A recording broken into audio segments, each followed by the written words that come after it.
here live at the Waterfront Village with my friend the zombie, Jonathan. You're looking good. Jonathan just got an awesome face paint job. What do you think? I make turtles.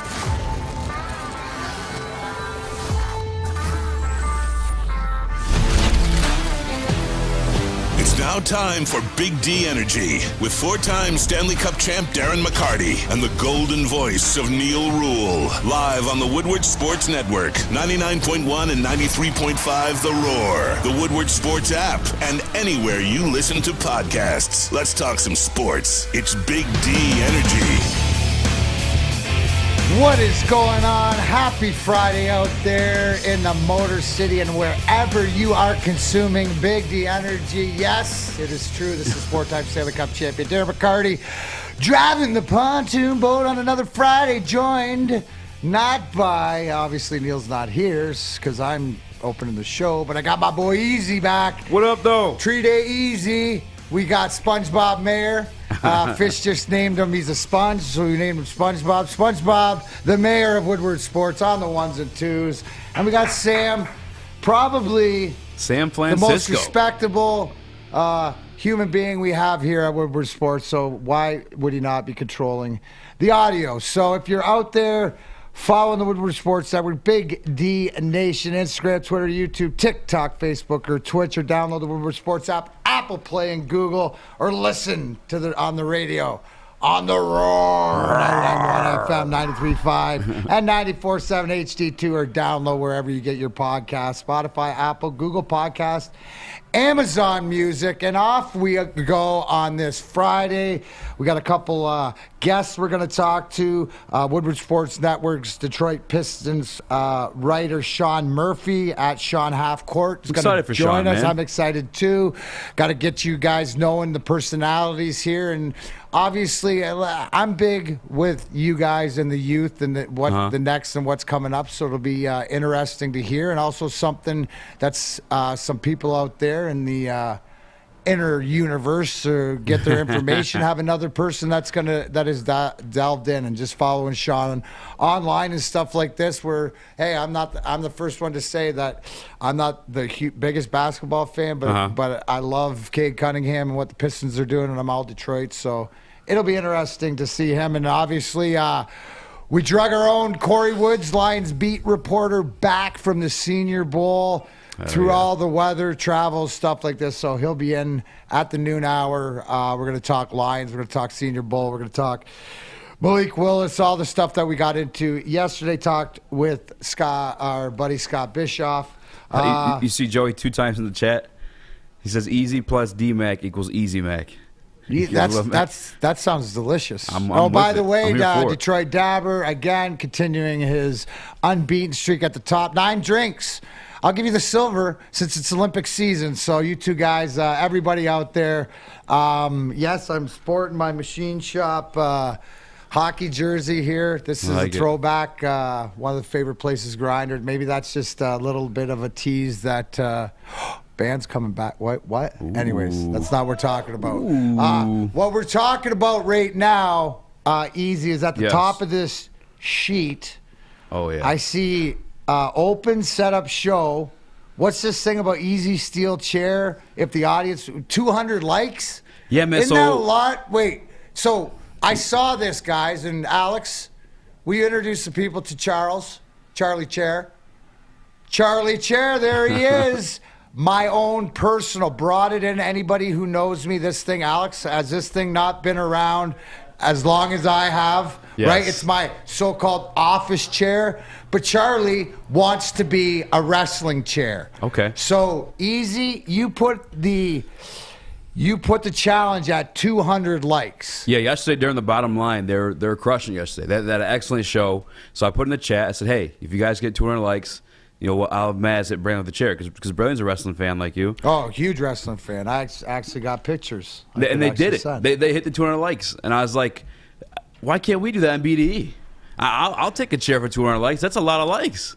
And every time you hit the like button, it helps us as a network. Like, we're trying to grow, man. Here's the thing, because you're such a team player, Easy, I'm going to drop to 150 likes. Whoa, hold 150 on. likes. Well, we haven't. Whoa. Now, I'm going to go. Wait, hold on a sec, Easy. I'm going to go to, like I said, the most level-headed person here at Woodward Sports. Now, Sam, would you say because like 150 likes, because a lot of time not threatening but trying to get likes, we're an interactive show, but the people are at work during the 11 to 1 o'clock hour, or they're driving or listening. They have a hard time hitting the like button, right? So if I say 150 likes, that's like the bottom line getting 200. Is it not? Do you like my math? Let me campaign. Look at me right in Hold the eye. on. Sam, look me right in the eye when I'm talking here. to you. Easy. Watch your mouth. I will pull that jersey, even though it's a very like nice that jersey. 25? It is. Yeah. Sam, do I have a point at least? It's easy is risking getting hit with a chair. You got to go 200. Thank you. I thought he was a team player. Hey, Mac. I thought he was a team player. When I put on Twitter, I was Tammy like, says she can get us 150. Listen, hey, how about this? We'll let Easy think it's 200. Let's get to 150 and see what happens. Hey, I'm faster than you and think. see what Okay, I'll happens be on off the this pontoon. mofo. I'm just saying, I'd like to see us get to 150 and have this conversation. Remember when I guys, tweeted out? I said Dylan Larkin's gonna get the bag, and you were like, you have to earn the bag. Make them earn me getting hit with the chair. 200 likes. You guys gotta earn it. You want to see me get hit with the chair? Hit the like button, share it. This is BDE, Big D Energy. We're already We at want 31 everyone in likes. Detroit to consume the Big D Energy. See, Easy, why do you always make it about you? This was about Charlie. I told you, Charlie, Sorry, the chair wanted to become a I'm sorry, wrestling man. chair. Alex, tell the people this chair's been sitting in the back in the office for over a year. I can attest that chair. You can attest. It's So a day one chair. Easy. What I'm saying is, would you sacrifice for the betterment of the team to get Charlie what he wanted? It's Charlie's Make-A-Wish to hit you. So can we at least get, if we get to 150, can we at least renegotiate? If we hit 100 by 12, let's renegotiate. Oh, What the- there you go, folks. about that? 100 likes by 12 Everyone, please o'clock, hit the and like button. we 32. will We're at 32. negotiate. I don't know how you get those spam bots to hit the likes, but I would do that. Anybody who can bootleg going anywhere. So we got that going. Spam bots are the best. They're always naked and alone. They're always like, oh no, I'm so cute and I'm alone. Like, what am I gonna do? Unbelievable. Reminds me of that robot commercial. How do I get in? And he fries the computer and then he fries the coffee. Robot. You know. Yeah. Anyways, I digress. What I don't digress about is, were we too hard yesterday, guys, on Jim Harbaugh? I think so, a little bit. Wait, what? A little bit. And I'm the guy who said he was overrated. But I'm looking at it from, like, how you say it, a 30,000-foot view, right? Take a couple DMac at most, get to that point. But you have to look at the way we judged Brian Kelly and how much we were throwing him in the dirt when he left to go to LSU over Notre Dame, and he just didn't tell his players. And the same thing with my man Lincoln Riley, who left to USC. We're like, yo, this is grimy. Like, you guys are still competing for a playoff spot, and you're just about to dip out to new college. Jim Harbaugh at least was transparent in his flirtations and joining the NFL. He at least gave him the respect of, like, letting him know, like, where is he going? Like, are we being Karens, like being mad about it? You know what I'm saying? Because, like, we yelled the way they did it with Brian Kelly, but yet we see the exact opposite, where he's being transparent. But aren't those different situations because he sort of left in the middle of the night? He did just the way that he sort of did it, the way that he went down to LSU, you know, the Lincoln Rileys. And here's the thing, Easy. You're comparing moving from college to college.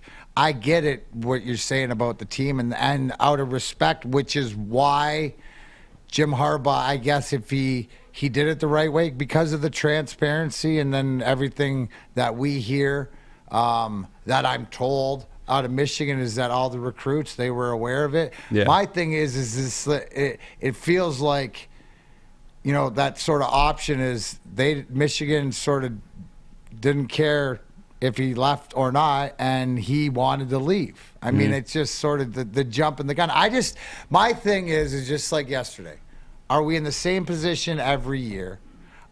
Is there something that's going to get better? Will he what happens when he comes back this year? Yeah. You know, and he set the standard, but what is going on in there now? Do I think Michigan can compete on the higher level if they get involved in the transfer portal? At least be a participant if the person's out there, or in the NIL, right? In the NIL, because they have the brand. Yeah. So I'm just looking at this. as a Michigan fan, because it's sort of like I don't know, it's indifference. Yeah, I feel more indifference on this than I do on anything else. But I mean, because I think it's also different because you're supposed to. Isn't everybody told that the ultimate goal is the NFL or the NHL or NBA? And so the fact that this is college, that it's sort of, well, of course, the mindset, Me with that too is like where I'm thinking like we're a little bit harsh is like he was close. An article came out today. He spoke. He said himself. He was tugging at a Super Bowl. He was right there. He was in the big game. He almost did it. And like I can see that eating away at you, especially you lose to your brother as well. Like you got the sibling rivalries. Like I guess I started to emphasize with him a little bit and start to feel for him a little bit. And that's kind of kudos to Ryan Armani because I was totally in the boat of he embarrassed himself and he embarrassed the university. But when you look at the big picture, the 30,000-foot view, like you like to say, he did have a chance. He was right there knocking at the door of the Super Bowl, lost to his brother. He knows he can get there. He has one of the highest winning percentages in the NFL. I could see that urge of wanting to prove it. Well, not just that, is that, the one thing that, listening to the bottom line, and whenever you're talking Michigan football, why would you not tune into Woodward Sports and listen to the bottom line? You have Braylon Edwards. Honest to God, it's the best. Right? And what he said, is this something that there's some bitterness to the way that Jim Harbaugh sort of had to tuck his tail and last year with the negotiations. So there should be something there. But at the end of the day, I firmly believe he's a better coach of men. Yeah. Now, he can put the system in place, but it's going to be interesting to see who his coaches are, because I don't care what it is. Mike McDonald, right, which he got from his brother in Baltimore, I don't see his brother helping him out again like that. So it's who he surrounds himself with. Yeah. So to me, that's the thing. I think he's a better NFL coach, right? And I think there is some sort of burning desire. Sure, you have and to especially, say so. Isn't there burning desire when you realize that you've hit the ceiling of where you're at? Like, to me, this also says is that he realized in that national championship game that how far away that program is to be dominant national champion. Yeah. Now, the fact they beat Ohio State, there's just some things that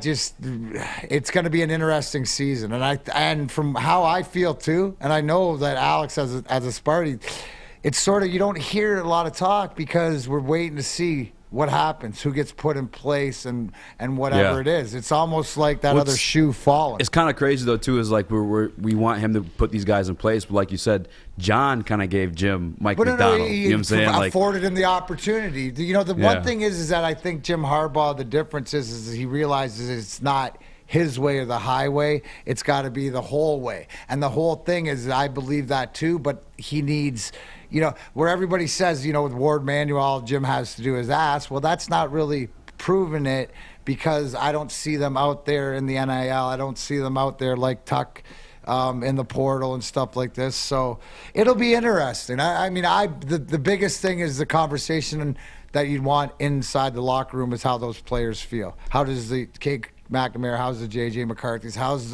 that team coming back? How do they feel about their coach coming back? And if their relationship is that tight, to your point, they knew all along.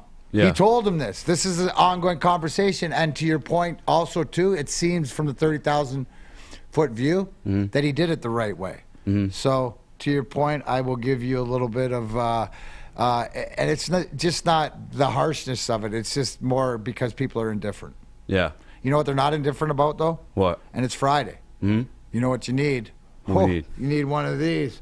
A Lady Jane's haircut for a man. Because, guys, we're a simple bunch. We like football every gosh darn day of the week. And the fact we have to wait through this weekend till the Super Bowl, but we will be ready. We like things uncomplicated, like Lady Jane's haircuts for men. Walk in, sign in, sit down before you know it. You're handsome and clean. Get the Lady Jane's, open 10 to 8, 7 days a week. Walk in anytime. It's wicked awesome. Big D Energy. Easy in for Neil. DMac. Be right back. Woodward Sports. Big D.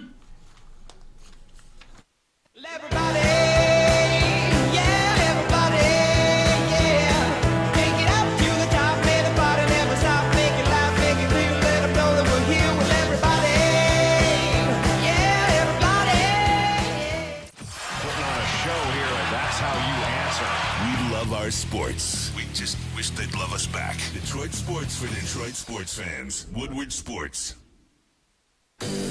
Wanted to dive in a little bit deeper to this Michigan Jim Harbaugh will be a little hard because, you know, there's a lot of skeptics and stuff like this that he can read the writing on the wall. You go down to, is this going to be a down year for Michigan? Stuff like this. You look at some of the records. In our following his best year, Harbaugh's 3-14 against top 10 ranked teams and 4-9 against Michigan's rivals. Does that play into it? Sam, we're going to the booth because not only are you the best human being at Woodward Sports, you're also the Michigan Slappy. Do you feel criticism? How do you feel? Are you worried about anything? All the stuff that I'm saying, what EZ's saying, where do you stand? Well, it's more for me about what have you done for me lately? Because he did have an amazing year. He beat Ohio State. He won the Big Ten. But yeah, what happened previously, his record against rivals, it's not good. And I wanted him gone after year 4, year 5, and year 6, but he wasn't. And now that he's here, I'm happy. I'm very, very happy he's here. But he definitely needs to keep it up. He needs to beat Michigan State next year and Mel Tucker. That would be an absolute disaster if he's 0-3 against him. So I understand the criticism 100%, but I personally, like I said yesterday, am happy he's back, and I think he can do great things this year, especially since the schedule is very, very easy. No pun intended. Okay. So, nicely it's done, easy, Sam. baby. Nicely done. I should have seen that drop this whole week. We have auditions for the Slapstick Comedy Tour. We're starting back up next week, so we'll have you out there. But, you know, my sort of thing is what you brought up. What have you done for me lately? Which is absolutely the way it is in sports. But my question to you, Sam, and to Michigan fans out there, do you feel trepidation?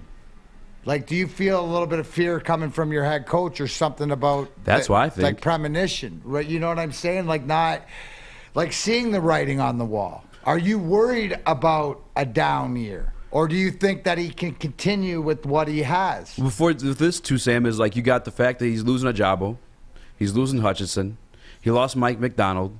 I believe that one of the safeties is projected to be a first-round pick this year. I can't think of the name off the top of my head. Like, 4 coaches' losses. He lost the hell of talent on the defensive side of the football. Was he scared to come back after having his best year? Was he trying to walk out with his head high, you know what I'm saying? Because he's like, I can't do that again. Like, was he trying to dip out because of that? Like, does that creep into your mind? Daxton Hill, by the way, is his name. Daxton Hill, that's what I thought. Okay. Oh, nice. Look at Sam. You want to switch spots? You wouldn't even know how to work that. I was going to say Daxton Hill, but I didn't want to sound like an idiot. No, I don't really think in those terms, personally, because I'm just a fan. I don't worry about, like, is he have 1 foot in and 1 foot out. I just want to see what he does this year and evaluate it accordingly. I don't foresee a down year, even with all the losses, because the schedule is so easy. Have you seen who they play in the non-conference in their first 4 games? Michigan State's at home. Ohio State is not, and that worries me. But I see them going into that game with, at the absolute most, 1 loss.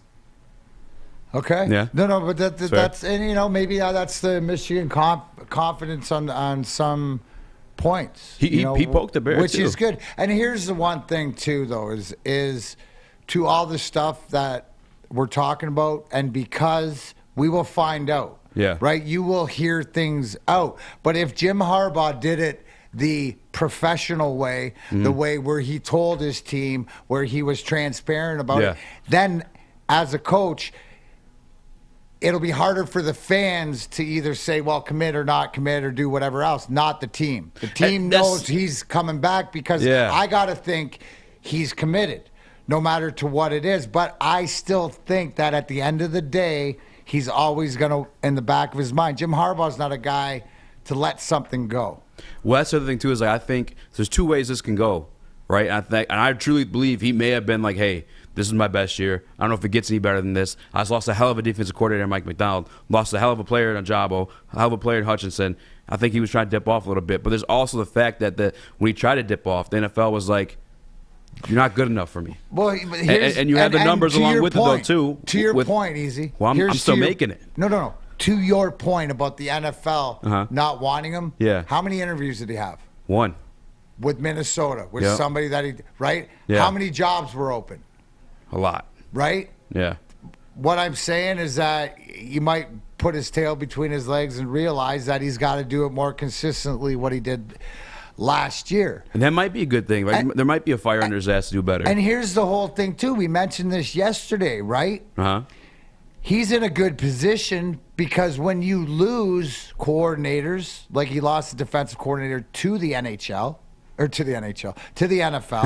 right? Yeah. Then other defensive coordinators are looking to say, hey, I can go there and that can get me somewhere else, which gives you sort of a pick to the guys you sort of want or the top of the list. It makes it a destination place. And especially when they see the job that Mike McDonald, or you're not coming in and being a placeholder puppet, so to speak. Yeah. Right? It's not going to be, you look at the situation that happened with the Lions, right? Offensive coordinator that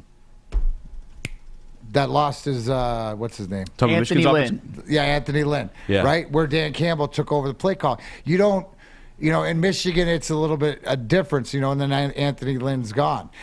Also, too, to Sam's point, because I always look for the positive, is this part of the new foundation, the new culture that we saw him start last year with less is more, not only talking, but the play on the field? Because culturally, when you're moving guys along and you're moving through the program and you have success, it's not only an attraction, but then you get tread.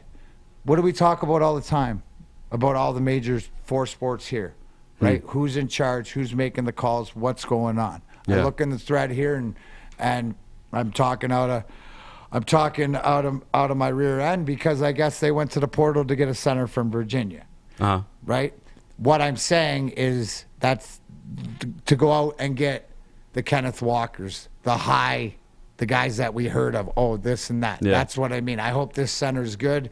But the fact is, so to Sam's point, because of the schedule, and he looks at it to be an easier schedule. It's easy, the baby. Team buys in.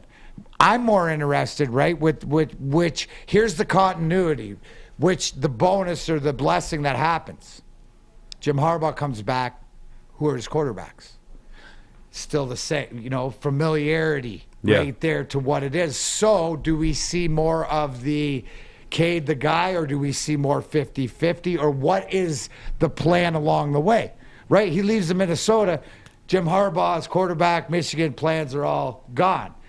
He comes back and goes, let me see if I implement this. Is this where we see J.J. McCarthy make that leap? Do we see Cade McNamara? It introduces other questions.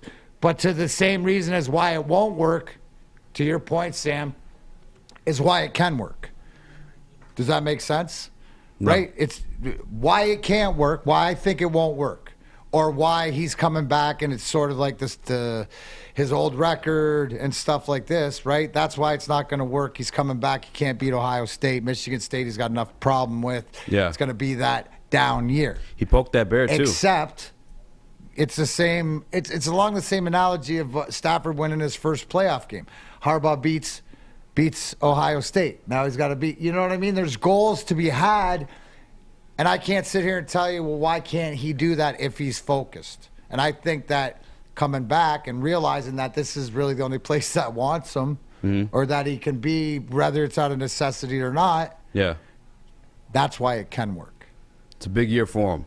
Well, it is, because it's Sam said it as a Michigan fan. What have you done for me lately? Yeah. Right? All that other, when does the national championship Big Ten title beating Ohio State, when does that not matter to you anymore? Well, what's first game? Well, what's later than that, though, is that he flirted with leaving them and going to the NFL, But that was out to but you brought up to me from the 30,000-foot view is that he was transparent about it and he did it the right way. So the fact that he did it the right way, you can come back to your old job where everything's hunky-dory and fine because the employees and your team right there knew your plan all along. Now it's back here. If I come back, I'm going to do this. This is what we all hear, right? Yeah. That's why in this situation it can work, not like I was leaving and stuff like this, going to take the interview. Oh, no, here. So that's I believe why that. I'm telling you why it can't work, but to Sam's point, why it can work. That's all it is. And again, at the end of the day, time will tell. But the question to you, like, you could still live off that until what? Practice, first game? I mean, next year is a new year, so like that kind of goes out the window, and that kind of depends. The goodwill will continue as long as Michigan wins, and that's what I'm saying. If they have a good year, if they beat Michigan State, if they do what they're supposed to do and go into the Ohio State game, I hope undefeated, but at the most one loss, I'll still be happy. It's all about what you do for me in each individual year. So if he does well, I cheer, I'm happy. If he doesn't... But the shine of last year, when do you put the, hey, we accomplished this last year? Probably their first loss. Okay, there you go. See, that right? There it is. Right? Until that first loss, which you don't expect, and you expect them one loss throughout, you expect them to beat, I see the guy here who expects them to beat Michigan State and beat Ohio State. Ooh, how you feel about that, Alex? Shots across the room. What do you mean Alex how I feel? see, that's the whole thing. You don't hear anything from the Michigan State fans because they're not worried. It's Harbaugh. They still don't have risk. You can't beat them. Yeah. Right? So they just sit there and they're like, yeah, we're holding the bag. You know what? Anyways, I think personally, if Michigan wants to win, they got to introduce themselves to some Cintron World like I have. Cintron World's an aspirational, inspirational lifestyle beverage brand with a line of sparkling flavored energy beverages, premium bottled water, and vitalizer shots. Cintron is the official energy drink of the Detroit Red Wings, proud partners with the Detroit Pistons, and exclusively served at Little Caesars Arena. If you're looking for premium ingredients, long-lasting energy, balanced hydration, essential vitamins, and great taste, Cintron is your top choice. Buy online at CintronWorld.com with promo code RedWings10. Save 10% with shipping included. Cintron is more than just a beverage, it's a lifestyle, and Cintron doesn't just fit into your lifestyle, it enhances it by encouraging you to look good and feel great. Drink it and live it with Cintron. Big D Energy. We'll be right back with Woodward Sports. 6 dark corners, a driveway and a patio, 5 windows that could become doors. Every house has unique security challenges. Guardian Alarm has more tech, more team, and more ways to help keep them all safe. Get a professionally designed and installed security and smart home system from Guardian Alarm. Sign up today and get a free video device. Guardian Alarm. Smart, right from the start. Call 1-800-STAY-OUT. Follow us everywhere. Just search Woodward Sports on YouTube, Facebook, Twitter, Twitch, IG, and more. What's going on, Big D Energy? DMac, Darren McCarty here. Easy sitting in for Neil Rule. Sam working the audio. SpongeBob, Mayer on the ones. He's more like twos. a Squidward, though, because sometimes you talk to him, he's like, hey. He's always Squidward. That's enough. Listen, I got to watch what I say around Alex because he's an absolute DMac recording device. He hits me. Look, he's got this sign up. A little bit of behind the scenes here is that there's a writable chalk scratch board thing, and he's got, I'd rather suck by myself. That used to be when anybody doesn't know Alex, back in the day when we started Woodward Sports, him, Maz, and I, and Pilar Lastra do the hook. So it brings back, it's like wrestling, man. I love the pullbacks and the throwbacks. But, little update. We're at 93. A little bit, almost halfway through the first hour. It's a lot closer Let's than get I this to wanted to be 200, at but this we're point in the day. renegotiating. I love the power. 107 more to go, and he can't whine. I don't have to hit him from behind or chase him down or do anything like that. Get there. God, Charles is in tears right now. Charles chair. Show Charlie the is chair. excited, man. Look at this Charlie guy. the chair. You're going to make him Charlie, not chill, only bro. there he is. Look at this guy. His Make-A-Wish dream is full to of become a glee. wrestling chair, not just sit D-Mac's fat butt on it in the office. What brand is there you Charlie? go. All right, without Coleman? further ado, we got to go. Basketball. And who else would I bring in Let's get on it, the man. Woodward Sports Network than our very own Woodward Sports Network, Detroit Pistons ready. You can Sean catch Murphy. him at Sean Half Court. Give it up for Sean Murphy. Sean, thanks for joining us here, bud. DMac, easy. Thank you so much for having me. I'm glad I got the memo on wearing the hockey sweater unintentionally. That worked out really well. So super glad to be here. DMac, it's a pleasure to meet you. And easy, let's do it, baby. I'm ready. Let's go. Great minds think alike. I'm going to start it off, and you know what? I follow you online, and everybody knows that I'm not the biggest basketball fan, but I understand and know culture. I know people. I've been a huge Cade Cunningham fan for the person, and you're going to have the talent was speaking for itself, but the human being. What have you noticed? Because the one thing is, I asked you, Sean Murphy, is Cade Cunningham the guy to lead the Detroit Pistons out of whatever he's going to lead us out into the promised land? In my opinion, yes, absolutely. I think he's the best prospect that we've had in Detroit since we were able to have Grant Hill. I think the thing that's special about Cade Cunningham is that he's not just the number one pick as a player, he's the number one pick as a person. All of his teammates and beat writers alike that are around him, all they talk about is how good of a kid he is. You can just see naturally how much of a leader he is and how much he steps up into that leadership position on the court. It's something that he's comfortable with.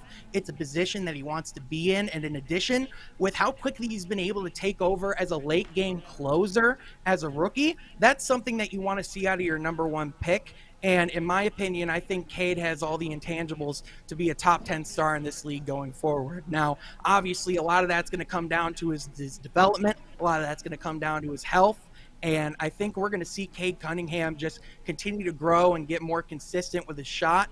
And yeah, absolutely. Cade Cunningham, in my estimation, was absolutely the right pick for Detroit at number one. Absolutely nailed it. In the matter of the lottery, they hit the jackpot. We all felt that way. I feel like all of us in the room did. Let's cut to the chase, man. The reason why I asked you on the show is Cade Cunningham also came with a guy and asked the trainer. And he's a great Twitter follow. If you guys are a Detroit Pistons fan, I highly recommend it. But he was going off yesterday, man. He was talking about bringing some stars to Detroit. Yeah, it's a little bit. You know, he said people are sleeping on Detroit. But he spoke on bringing some guys here. Miles Bridges is a name he brought up yesterday. He said, if Miles Bridges is our number one target in free agency, February 11th, we got to show dogs some love. We want Bridges' chance. And he's talking about when Miles Bridges comes here, the LCA. Now, Cade Cunningham is a star. He may be plugged. Can you see this happen in Detroit? Do you think Cade's got that? And, like, is this a real thing? Are you buying into Asher's hype from yesterday? Yeah, so I'm definitely buying into hype that at some point Detroit is definitely going to be able to make some moves in free agency. Listen, at the end of the day, when with Miles Bridges, I will say the one thing with him is, first of all, right now he's definitely leading the most improved player ladder, in my opinion. Him and Darius Garland both have made big jumps this season. And with that, Miles Bridges is going to garner a lot of attention. Now, one thing to note is, even though he is a free agent this offseason, that is correct, he is a restricted free agent, meaning that he can go out and he can get offers from other teams. Detroit can extend an offer, and at that point, Charlotte has the option to match that offer, and if they do so, there's a nugget then you're looking he for. will be going back to Charlotte. And right now, the way that he's playing, the way that he's producing and expanding his game, I have a very hard time seeing Charlotte not match whatever offer is on the table, just because of how much he's extended his game. He's stepped it up in scoring and has become more of a threat as a three-level scorer in addition to his athleticism and defense. So with that pairing with LaMelo Ball down in Charlotte, I'm not saying it's impossible. It's definitely possible. There's that connection with Detroit. I'm sure he would be a Troy Weaver guy, and I'm sure they would love to extend an offer sheet to him. But the other thing that you got to keep in mind, too, is that a lot of those free agents are going to actually be in next year's summer. And in the 2023 summer, there is just a crazy list of free agents right now. It's the craziest we've seen since the Kevin Durant or the Kawhi Leonard free agency year. So, we're definitely going to be active this summer. I imagine us making some moves. Miles Bridges, I'm not entirely sure, but being a Flint native going to MSU, you definitely can't rule it out. No, we're talking to Sean Murphy, your Detroit Pistons beat writer here on Woodward Sports, at Sean Halfcourt on Twitter and social media. My question, like you said, obviously Miles Bridges is somebody who you keep an eye on, might work out here, but you mentioned in the future. Well, let's talk about now. Jeremy Grant. We talked about this yesterday. Is he going to get traded? Troy Weaver's come out and been pretty adamant about what he wants and a couple first rounders or moving forward. Is he somebody that's going to get dealt, or do we keep him, and is he more I guess, tradable or valuable to this Pistons franchise on draft day? Or what do you see happening? Or is there other guys that we're not hearing about that might get moved? Yeah, absolutely. So I've been in contact with some other Pistons beat writers, James Edwards III and Rod Beard, over the past couple of weeks. And kind of the sense that they've been getting is the more as time has gone on, the more they're leaning towards seeing a possibility of Jeremy Grant staying in Detroit. Now, one thing to consider, to your point, you brought up the fact that if we do keep Jeremy Grant, that doesn't mean he's staying on our team long term. The draft night, that does open up a lot more possibilities for him to get traded. Right now, there are definitely some teams that I'm keeping my eye on as far as possible destinations for him. I think Atlanta is a team that is looking to overhaul their roster. Reports suggest that any name outside of Trae Young or Clint Capella is somebody that they are looking to move. So the sexiest name that is out there for Detroit to potentially get in a trade this season would be a guy like John Collins out of Atlanta. It would be possibly going and getting that kind of pick and roll partner with Cade. Now, the reason why I don't see that as a super likely thing is because of the fact that all reports suggest that Troy Weaver is going to be looking to possibly get that pick and roll partner with that top 3 pick coming up in the summer. So you could look at other guys like DeAndre Hunter as well. And then you have to look at other teams like Memphis, who over the past 20 games, they're 16-4. They have the hottest stretch in the league. Even though Phoenix just won 11 games, this team has been even more unbeatable somehow. You have to look at the Knicks as well, because they're definitely looking to make some changes. So there's definitely a lot of changes that can be coming. I got him. Yeah, no, that's... Oh, you can hear me? I can hear you. Okay, perfect. Go ahead, Sean. Yeah, absolutely. So, yeah, with the Knicks, with Mitchell Robinson, that's definitely something to look at as well, with the Knicks having a super disappointing season and wanting to turn it up. So, some other teams to look out for. The Mavericks, they're looking to be aggressive this deadline and are looking to improve that roster around Luka Doncic. The Trailblazers are pretty desperate to make it work with Damian Lillard, and they want to figure out and possibly get a better wing to complement them in Portland. And then also a dark horse, I would say, would be the Miami Heat, because it does feel like they are that kind of piece away from being more of a serious finals contender.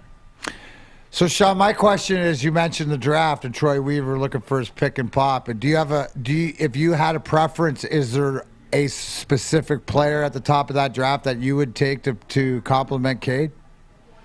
Yeah, absolutely. I think for me, the guy that I've been looking at for the past couple of years and the guy that I think has a really high ceiling, I'm a Chet Holmgren guy personally. For me, when I look at him, I see a lot of similarities with Evan Mobley, but beyond that, he has even better ball handling. He does garner some form of comparison to Kevin Durant. Obviously, you want to slow down on that because Kevin Durant is one of the greatest scorers we've ever seen in this league. But Chet Holmgren's ability to defend, to block shots, but also to handle the ball, shoot the ball, do a lot of different things. I mean, listen, he's a high character guy. He works hard. And on top of that, a lot of people have concern about his muscle. He's definitely got to get some weight on. However, I mean, we've seen so many guys in this league thrive and not necessarily have that traditional build for a big man that we're used to. So I think Chet Holmgren is a guy up at the top that I personally like. Now, Troy Weaver reportedly loves Jabari out of Auburn, and he's definitely an all-around great prospect as well. So the luxury for Detroit is no matter where they end up, hopefully in that top 3, they're going to have some absolutely great decisions to make there, and the odds are they probably don't get the number 1 pick again. So maybe that decision's made for them and makes it a little easier for us. But personally, I'm a Holmgren guy myself. So would you say it was imperative, looking back now, the fact that the Pistons won the lottery last year to get Cade, like it's so much more important than even this draft because you can work with whoever's at the top? There isn't the Cade Cunningham there that can change your franchise like he's doing for Detroit? Yeah, I think Detroit won the lottery at the absolute perfect time. I think the plan was to attack the lottery and to get into that spot last year, and we knew how important that was going in, but especially seeing the guy that we got out of it. Cade Cunningham, in my opinion, is a kind of guy that you don't really get to see come at the number 1 pick spot very often. I mean, last night in Detroit, we got to see Anthony Edwards ball out for the Minnesota Timberwolves. He's a guy that was rated pretty well coming out of college, but based off the percentages coming out of college of their likelihood of being an all-star, they were projecting Cade way higher out of college than Edwards. So even with Edwards, how good he's looking, just to realize that scouts and a lot of people around the league are saying that Cade would be even better. Yeah, I think, listen, Cade Cunningham, his attitude, his mentality, the way that he carries himself, he just fits Detroit. So that's the thing about him, is that's been absolutely imperative. And to your point, DMac, I think all we can do is count our blessings that we were able to get him. Amen. Sean, you know I love you. But you know damn well Jabari Smith is a better prospect than Chet Holmgren. All right, but aside from that, because you know I do disagree on something else here too. Well, I'm just going through, and like you guys go back and forth, and it seems to be split. But I don't see Chet being compared to Drummond or Monroe. No, it's an awful comparison. Or Sean Bradley. So, I mean, but that's the great point, and the great point Sean made is maybe either way you won't have to make your decision; it'll be made for you. I got another thing for you, Sean, because I need you to talk me down off this ledge again. All right, man, and you already know where I'm going. You got to know where I'm going. Dwayne exactly Casey, get him out of here, man. What happens? Man. Okay, right, here. Let me preface this, right? In the Detroit Red Wings, when people question is Jeff Blashill the right coach, I say #Wiser plan. Yeah. Is it as easy as the same thing when EZ says something or people question Dwayne Casey, you go #Weaver plan? No, because I'm asking Sean, not you. You asked him. Go ahead. I'm glad you asked asked him me, another question. DMac, because the answer is yes. I actually wrote an article about this yesterday on the Woodward Sports website, so you actually want to check that out. It is live and available there. I go a little more in depth of why I think Casey is the perfect coach for this team. Because listen, at the end of the day, you have to look at the program that Dwayne Casey built in Toronto. You have to look at guys like Fred VanVleet, who just made his first All-Star game, was able to blossom under the coaching of Dwayne Casey. You have to look at guys like Christian Wood, who was able to revitalize his career. Dwayne Casey made a remark saying, you could, hey, this is your last chance. After this, you could be in Europe. Now he's a prominent player for the Houston Rockets. We were able to turn that into Isaiah Stewart. The Pistons, we have 3 players in the NBA Rising Star Challenge for the first time in the history of our franchise. And a lot of that can be owed to some of the development that we've seen from Dwayne Casey on Sadiq Bey and Isaiah Stewart. Like I said, I talked to James Edwards III and Rod Beard recently, and I asked them both, what's something about Dwayne Casey or about this team that we don't really get to see as much as far as behind the scenes? And they both, without knowing, answered the exact same, and it was how much these players respect Dwayne Casey and his staff. So at the end of the day, even if we're seeing these guys not necessarily playing the most consistently as far as getting shots to fall down, as far as getting wins in the win column, what you are seeing is improvement. We've won more in the year 2022 than we did in the beginning of the season already in the 2021 calendar year. And in addition, we're seeing guys getting better and developing as the season goes along. So I think you have to look at those markers, and especially since the fact that these guys haven't quit on him after a really difficult stretch they endured, the fact that they play hard for him every night, you have to look at those factors and you have to judge this season a little bit differently. Now, is Dwayne Casey the guy we're eventually trying to go and win a championship? I don't know. I can't answer that. But what I can tell you is that for the situation that we're in right now, in my opinion, there's nobody better in the league than Dwayne Casey. There you go. There he is, Sean Murphy. Check him out, Woodward Sports Network, Pistons beat writer. I will be checking out that article. And what that just tells me, Sean, is you're doing the same thing as I am, is just trying to explain the why and the journey and everything like that. And the why to me, when you tell me that, talking to everybody that you have, puts me in a better place. And sometimes, losing, nobody likes losing. They look at the record, they look at whatever, but it's way bigger than that. So we'll talk to you again, and thanks for joining us. Make sure you check him out at Sean Murphy Half Court. No matter what. Thanks for joining us, Sean. You know what, though? What's up? You know what the Pistons, no matter what? Huh? You know what they need? What they need? The stop in the key, giving up all these points. Mm-hmm. Guardian Alarm, Need some because they defense. get it. Guardian Alarm, whether for home or business or even on the court. A good defense helps you feel secure. Guardian Alarm is state-of-the-art technology that helps you feel safe, all with 24/7 monitoring right from your cellular device. Guardian Alarm also has convenient features like I can control the temperature. If it's cold outside, turn up the heat. Maybe your little doggies or your kitties are cold and stuff like that. Or they get cold. Maybe they get cold. My little doodah can't let her get cold. Or you can control the lights. Maybe if you're like easy and you're strolling in at like 3 in the morning and stuff like this and you can't find your way exactly. Or, God forbid, there's a fire, detect the smoke, or that deadly killer, carbon monoxide. So if you want to be like the Woodward Sports Big D Energy family, you too can get on board and be part of the Guardian Alarm family, but you have to use the phone number and dial these digits. 1-800. Stay out. That's Come in. 1-800. Stay out. I need this on a Friday. First weekend in February. It's cold as ice outside, boys. 1-800. Stay out. Get out of my house. Stay out. 1-800 stay out. That was pretty good. Let them know Woodward Sports sent you. Guardian Alarm, your local security experts. Big D Energy, EZ and for Neil DMac. We'll be right back. Life is full of hard choices. We're here to make one of life's biggest decisions as simple as possible. My name is Christina Gennari, and for over 20 years, I've helped hundreds of families buy and sell homes. We cover all of Metro Detroit and more, from large luxury homes to starter homes. We will work hard to make sure that you get the home of your dreams. So if you're in the market today or even thinking about buying or selling in the future, make the obvious choice. Christina Gennari, the obvious choice in real estate. Visit us at soldchristina.com today. Comerica Park, sunshine, the crack of the bat.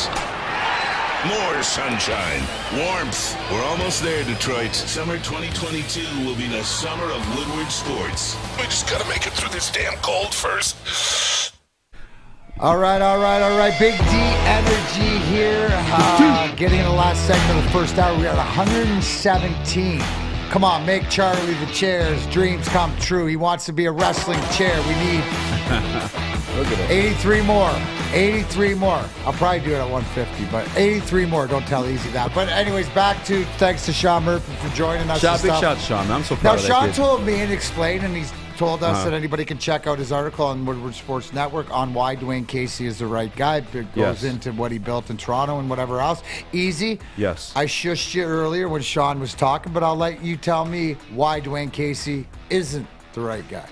So a lot of points that Sean brought up was the players respect him and whatnot. And you're part of a championship team with a coach and Scotty Bowman that, rumors came out afterwards. It didn't really. Respect was there, right? But I guess respect to him Don't as beat a around leader. the bush. What are you trying to say? I mean, you guys won a championship with him. He wasn't the most lovable guy, as Sean pointed out. Dwayne Casey, the players love him, and he's respectable and stuff like that. Like that don't always win you. They don't win you championships and games always. Like.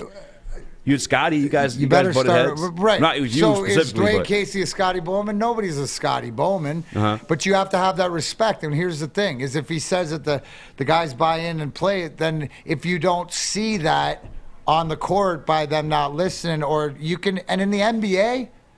I'm not a huge fan, but I can tell who doesn't like who and who's mad at who and whatever by any of the distribution. As long as you don't have that, you can build it. Easy. The whole thing is that Sean nailed it. And it's the same thing. Dwayne Casey and Jeff Blashill are in the same position, right? Except Dwayne Casey's done it before so that Troy Weaver realizes on the same page. But the fact is Troy Weaver and Steve Yzerman are the ones that decide that these are the right guys to lead them. Now it's building the foundation. Right? Building the foundation. When Scotty Bowman came in, the foundation was already built in Detroit. This he's starting over. Scotty polished it off. I misspoke, actually. The jerk guy I was talking about in the locker room was Mike Babcock. And he won a hell of a lot of games with you guys. Yeah, but that's a whole different dichotomy. But you play. See, here's the thing: when you have a veteran team, and when you talk about the Babcock team, and when I came back, is because the team was it. These are my guys. You had the Lidstrom. You had the veteran team that were Scotty Bowman-ites. No, Babcock can't. Babcock never had any fortitude to crack the resiliency of us together. The resiliency of us separated is where he could get into different guys. But that's when I know when I came back, it was a solidify that it was all about the dressing room. It wasn't about ever playing a game. Just injuries happen. But in that thing, the 3 cups before, what we'd gone through and to the basis of the guys that gone through and taught by Scotty, because there's a respect thing. The one thing, the number one word in there is respect. And as long as you respect your coach, right? Guys didn't respect Babcock. And it was more a means to an end and stuff like this and the enabling and it goes on, but it's sort of that respect as a human being. And then the easiest way is because Scotty taught you, and it's the same as Jimmy Johnson, that you treat everybody the same, different. Scotty taught you that human beings are all different. How do I motivate them, right? Where Babcock didn't care, he was standing at the top of the thing. And when I say that he crapped top to bottom, that's unheard of. You don't crap on your stars, you crap on the bottom guys, right? Yeah. You crap on me, right? Never was that way. And then the difference between Scotty is that he knew how to get Brendan to Shanahan. beam you up. No pun intended. So to me, it's about who's in charge, and the fact, even more so, is the fact that Dwayne Casey had done it before. Mm-hmm. And the fact what Sean's saying is the history's there. Blashill, in a little bit of a way, did it. It's more of these are his guys, his kids, and stuff like this. But again, when both of these guys aren't the right guy, they won't be there. Do you get that? Yeah. Right? So that's the one thing, and that's the tough part of losing and the tough part of rebuilding, right? But you got to see where all these different teams, because, some teams that are ready-made, right, just need the coach to get them over the edge. Other teams are ready-made. They need that draft pick to get them over the edge. Yeah. Again, at the end of the day, what's it come down to? The guy in charge, the guy making the picks. Anyways, speaking about picks, we're going to have Kory Woods, our Woodward Sports reporter, in at the beginning of the hour to talk about how much fun he had down in Mobile at the Senior Bowl and what he came up with. Alabama. But we talked about yesterday, Detroit. Will the Detroit Lions consider dealing the number 2 pick at draft time? And it's a question, are the Lions hyping Malik Willis? We talked about him yesterday, to get a higher asking price for the number 2 overall pick. Well, our guy in charge of the Lions, right, the Troy Weaver, Steve Eiserman of the Lions, Brad Holmes, talked to the NFL's Tom Pelissero, and I'll let him speak for himself. No, it's early, but you got the number 2 pick. How open, if at all, are you to perhaps moving from that spot? Well, Tom, I'm always open, for whatever. We're still in the early stages of it. We got a good feel of the class at this. We're in a much better place this stage of the process than we were last year, but still, we got a lot more work to do. But, I'm never scared to move around, so we're definitely open for business always. There it is right there. As far as not going to tell you, going to tell you, but the fact that the guys are all down there and stuff like that. And, you're going to hear rumors. Now, this is where it is. It'll be interesting to talk to Kory Woods that we come to at the beginning of the top of the hour. But I would say probably if you had to place a bet, my bookie right now, on whether the Lions trade this pick or not, what is your vibe on this? I think this is like what you kind of have to do as a GM, smart GMs at least. We didn't see that happen when we had Bob Quinn here. Oh, really? You don't sign a backup quarterback the day before the draft or whatever? You don't trade away a star cornerback, and you don't sign a backup quarterback before the draft. Correct. Okay, yeah. I'm just a stupid hockey guy. And that's what I'm saying. Like a smart GM, I think would be doing this, and we saw this last year. He played with the fact of maybe taking a receiver or trading up for a quarterback. He spoke on that press conferences. I'm a Detroit Lions nerd. I was there for all of it. I was like, oh, are we getting Trey Lance? I got all excited, but he's just doing his due diligence. He has to do that, and I think maybe, and I can't wait to talk to Kory about this, but I think maybe that's part of why we hear them talking so much about Malik Willis, because they know, and at least I believe he's the most talented quarterback in this draft class. I think in terms of like raw talent and what he can develop into. And I think he's trying to hype that up a little bit. So maybe that 2 pick becomes. Well, here's the thing, right? We're not the only ones, even though our coaches are coaching, we're not the only ones watching this. So the fact that we mentioned yesterday, Mike Tomlin needing a quarterback, teams that need a quarterback, you want to hype up a guy as much as anybody else does just for the option. You know what the big thing that I noticed right there when you threw Brad Holmes up there? I didn't cringe, right? Yeah. I did not cringe when you threw up the Lions GM, right? In the past, it's like, what stupid is this guy going to say? Bob Quinn. Yeah. What mistake is he going to make? Yeah, Matt those Millen. guys, they're just trying to sound smart. Great. Like usually that's the first thing that I went. I was like, oh, let me listen. Oh, my gosh. In Holmes, I trust. Yeah. Right? In Holmes, I trust. And I think that they're doing a lot of this due diligence and stuff like this. And, we'll come down to Korey because he got the eyeball test on Malik Willis. But there's a lot of, as much as there's the hype, and we showed the picture yesterday of what he looked like in the Lions uniform, and he's all jacked, and he's getting comparisons to Lamar Jackson, stuff like this. But again, not the biggest guy, right? Not the tallest guy. So there's good, there's bad, there's all sorts of indifference or whatever else. But there's one thing that's not indifferent, Easy. You know what that is? What's that, DMac? Probably what you're going to drink tonight or tomorrow. I'm going to drink some Gypsy vodka. Neil, I got a Neil Rule update. He's through his 4th bottle of Gypsy vodka. Now, is that good vodka?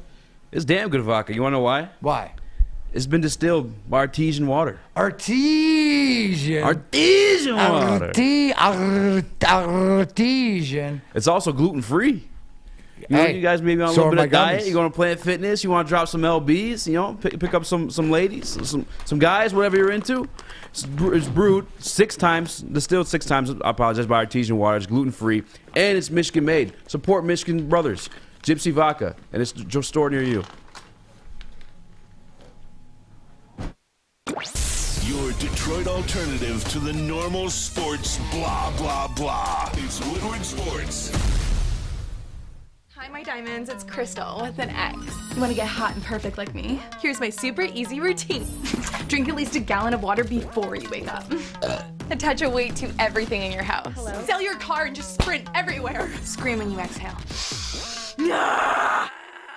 Don't follow Crystal with an X. Do your own thing at Planet Fitness with tons of equipment and free fitness training in our clean and spacious clubs. Join now for just $10 a month and cancel anytime. What's the over-under? Should I tease? Who is the lock of the night? Make sure you're watching Woodward Bets to get the latest in sports betting and more. Woodward Bets daily on Woodward Sports. Shout out to my boy, the shredder, Jake Vetter, who just out of Brighton won an Olympic gold medal or Olympic medal. I just got it across my fight. So a good friend of mine. Congrats. Shredded out Olympic snowboarder. Congratulations to him. Yeah, I just wanted to, and if you don't have it, Alex, that's cool, but just to announce, this is how, and if you want to know, we're talking about organizations, we're talking about guys in charge, and the moves being made. The Red Wings, Pat Verbeek, Steve Yzerman's second in command for the past 10 years, even when he was in Tampa Bay, and here in Detroit, hired as the GM for Anaheim. We said yesterday, oh, that makes sense for the Lidstrom move. But it also makes sense for Sean Horkoff, former captain, Michigan State Sparties, and of the Edmonton Oilers, who's been the player development guy with Dan Cleary, was just got a promotion to Pat Verbeek's job. So, again, hockey trust. And I'm just a stupid hockey guy. You got it, Alex. But without further ado, this is not a stupid football guy, even though I just found out why he's a great reporter, because my man can't catch. He got those Ebron hands. Everybody, give it up. Top of the hour to our guy, Woodward Sports, Kory Woods. Back from Mobile, Alabama, Mr. Woods. How was your trip? It's kind of debatable now if I'm going to report. I'm over here so worn out. I put Malik Harris. I love it. Hey, before we get into the football, bro, did you watch the Royal Rumble?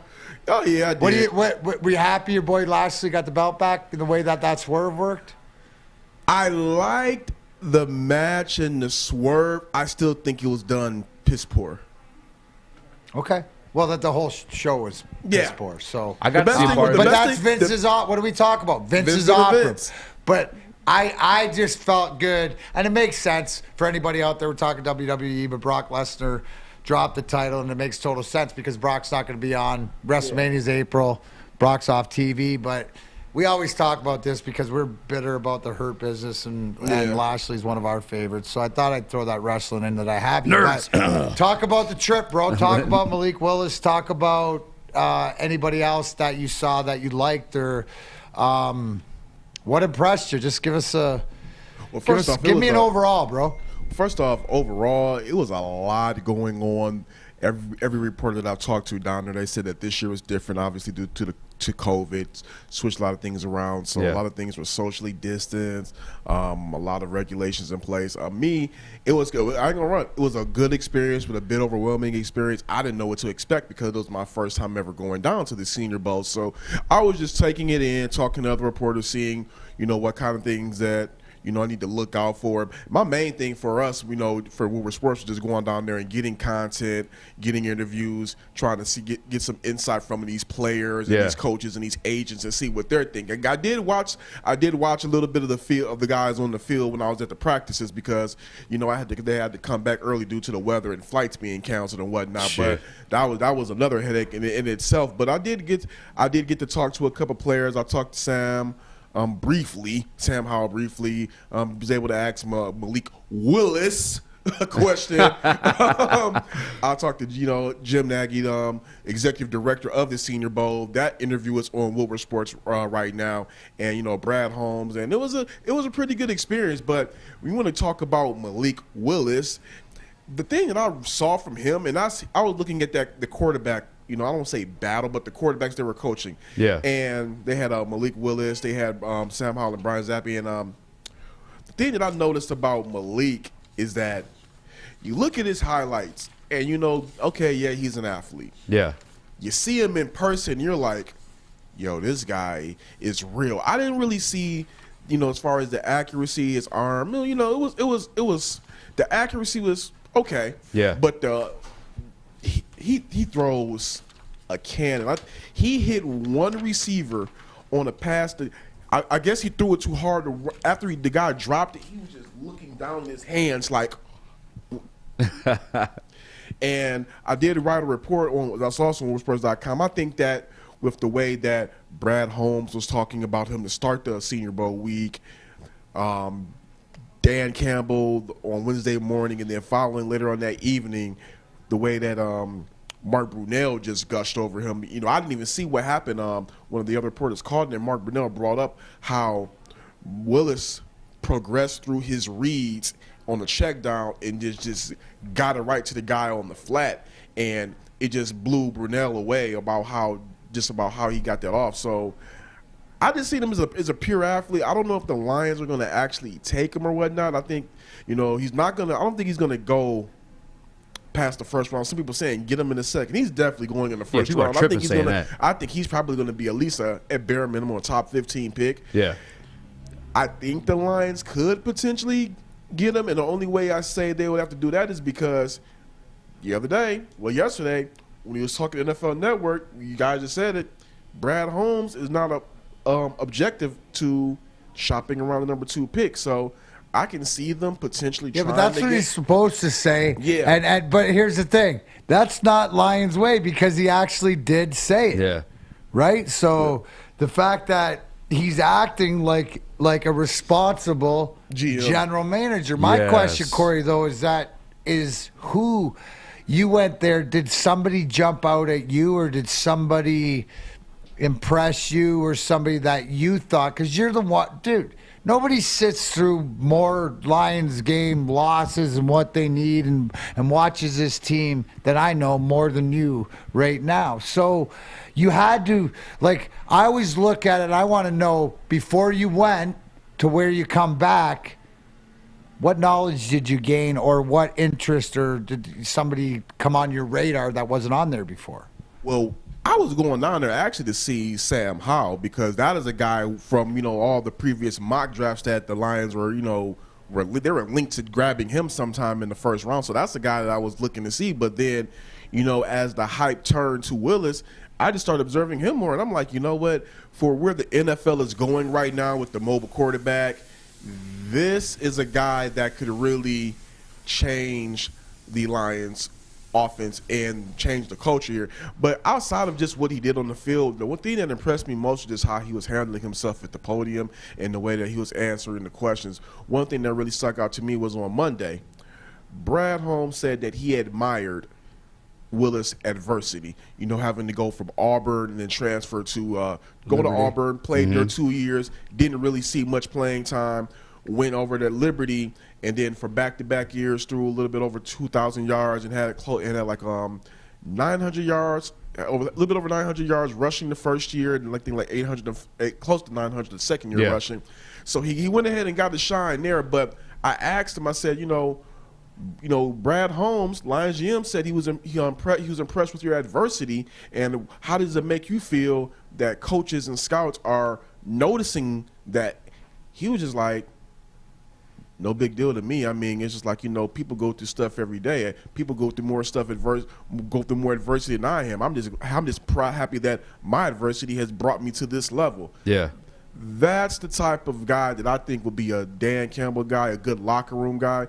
I don't think that you will bring him in and start him right away. But, no. If you're able to trade back, get him, sit him for a year, let him learn under golf, and then, you make your decision about golf at the end of the season. I think that is somebody that they could target and that could help out. But, again, he could also be not that great. Let's be real. I mean, he could have played it better. His completion rate, close to 60% in Liberty, not that great. He's playing with Sam and Alex as the receivers, though. I mean, no disrespect, Sam and Alex. I apologize. But, thing is, I think that, he has a lot of potential, and I think that the Lions do have to go in the quarterback route at some point. I'm not sure if it needs to be first in the first round, or maybe in the second or third, but they're going to have to get a guy, and, the combine's coming up. They're going to have more interviews and everything like that. So if they're high on this guy, I say get him. I'm just kind of leery on drafting him super high, especially don't think they should draft him at number 2. Yeah, no, not number 2. You spoke on something with Mark Brunell being excited about him making a play, going through the progressions and whatnot. And I heard that all the guys look good in their single, positional drills, stuff like that. I mean, it's a drill. Yeah. Was that in team practice though when he made that play? Do you know? Or, yeah, it was during the team practices. Okay, yeah, because I was looking at the scouting report, and that's one of the things I had on him as a knock was like he doesn't get to go through all his progressions. But speaking with Scott yesterday and the week before, he didn't have time to go through progressions at Liberty because that was like one of the worst offensive lines in all of college football last year. Well, yeah, here's the one thing, right, which you're gonna obviously the knock against or whatever. This is where it comes down to organizations and what they choose. We talked about Cade Cunningham, not only the talent and whatever, but starting the culture. So the adversity that this guy faced playing at Auburn, and you're talking about Willis, and then going to play in Liberty, well, he doesn't have the talent around him. But what you're seeing is you put talent around him, and all the things that are coming out is that he's matured. He's learned. He's not the same. It's the same argument with Stafford. He's not the same quarterback as he was 7 years ago when he went to the playoffs in Detroit. Right? He's not the same guy that walked onto the field at Auburn. Right? So the person, and I think more so with what you said, Korey, it goes back to who is in charge of these decisions. And when Brad Holmes not only says the proper things about, hey, yeah, we're interested in number 2, that's what your GM's supposed to say. And also, too, your GM's supposed to say is comment on the character of this kid, right? Yeah. Or the kids that they're drafting. That's what I want, because that's how you see not only character and talent, then you have a draft class chosen that hits the field and is number 6. So, to me, it goes to the same things we're talking about in every organization in this town. Who's making the call? Who's doing all this? And it's Brad Holmes in this football situation, I'm going to watch more tape on him, a couple of more games on him. I mean, like I said, everybody looks good in practice. I mean, you're not really facing under too much adversity. I'm going to go back and go do a deep dive on film about him, but up close, the most I can say is that he's a phenomenal athlete. I don't know whether that means he'll be a phenomenal quarterback or not, but he's a phenomenal athlete. Is the comparison to Lamar Jackson I think it's Josh Allen. fair? More than Lamar or Jackson. who would you compare? Like as far as out of the pocket athleticism, or just like can run, or who do you have? Do you have a comparable who he reminds you of? So that's a no. I don't have a comparable right now. Okay. For me, just when I look at him, I think, and you can't really compare it because there's a big size difference there between him and Josh Allen. But I think it's Josh Allen because he has more passing prowess than Lamar. I would think. I think the reason why, and Korey, you probably said this. I think everyone's comparing to Lamar because they're both black and they can run. But it's just not Lamar is a different. He's an anomaly. Lamar is a different type of animal. Like, I don't want to put Willis in that MVP type Exactly. conversation. Yeah. No, he's not. I got it here. You know what? I'm going to take a break here, Korey. But when I come back, our lawyer extraordinaire out on the West Coast, Mr. Colosia Esquire, was wondering, did you see any interesting inside linebackers? But I'll let you think on that for a minute, because guys, it doesn't matter where you at. You got to get your bets in. Yes, sir. Right? And if you're going to do that, it's mybookie.com. Your team might have missed a big game this year, but MyBookie's double deposit bonus makes sure you won't. Sign up at MyBookie now. Use my promo code Woodward to have your first deposit matched instantly so you can get in on all the action at Super Bowl 56. The only way watching the biggest game of the year could get any better is get paid doing it. MyBookie gives you everything you need to do it. They got parlays, over-unders, underneaths, prop bets, all that stuff. So with double your money, you can double your winnings. And the best start point for the big game is with Super Bowl prop bets, like I said. Whether it's on or off the field, there's no shortage of wagers to choose from for the Super Bowl, so get in on the action. Let the confetti fall and walk away a winner. Bet heads this year, folks. Bet heads and over 147 in the national anthem. Kicker. Anyways, don't miss out. Head to MyBookie and double your first deposit up to $1,000 by using promo code Woodward. Place your bets and get ready for the unmatched excitement of Super Bowl 56. Bet anything, anytime, anywhere with MyBookie.com. Gambling problem? Call Michigan Gambling Hotline 1-800-270-7117. Easy's in for Neil DMac right here. Alex Sam. We'll be back with Kory Woods, Woodward Sports Network. Everything that we've hoped for, finally. He's going deep, right side. Oh, that is Edwards out there. He goes up in the air at the goal line. Hey, it's Brandon Edwards here, wanting to welcome the sports marketing agency to Woodward Sports Network, to the family. Glad to have you guys. For the last decade, the sports marketing agency has literally leveraged athletes around issues such as mental health and substance abuse.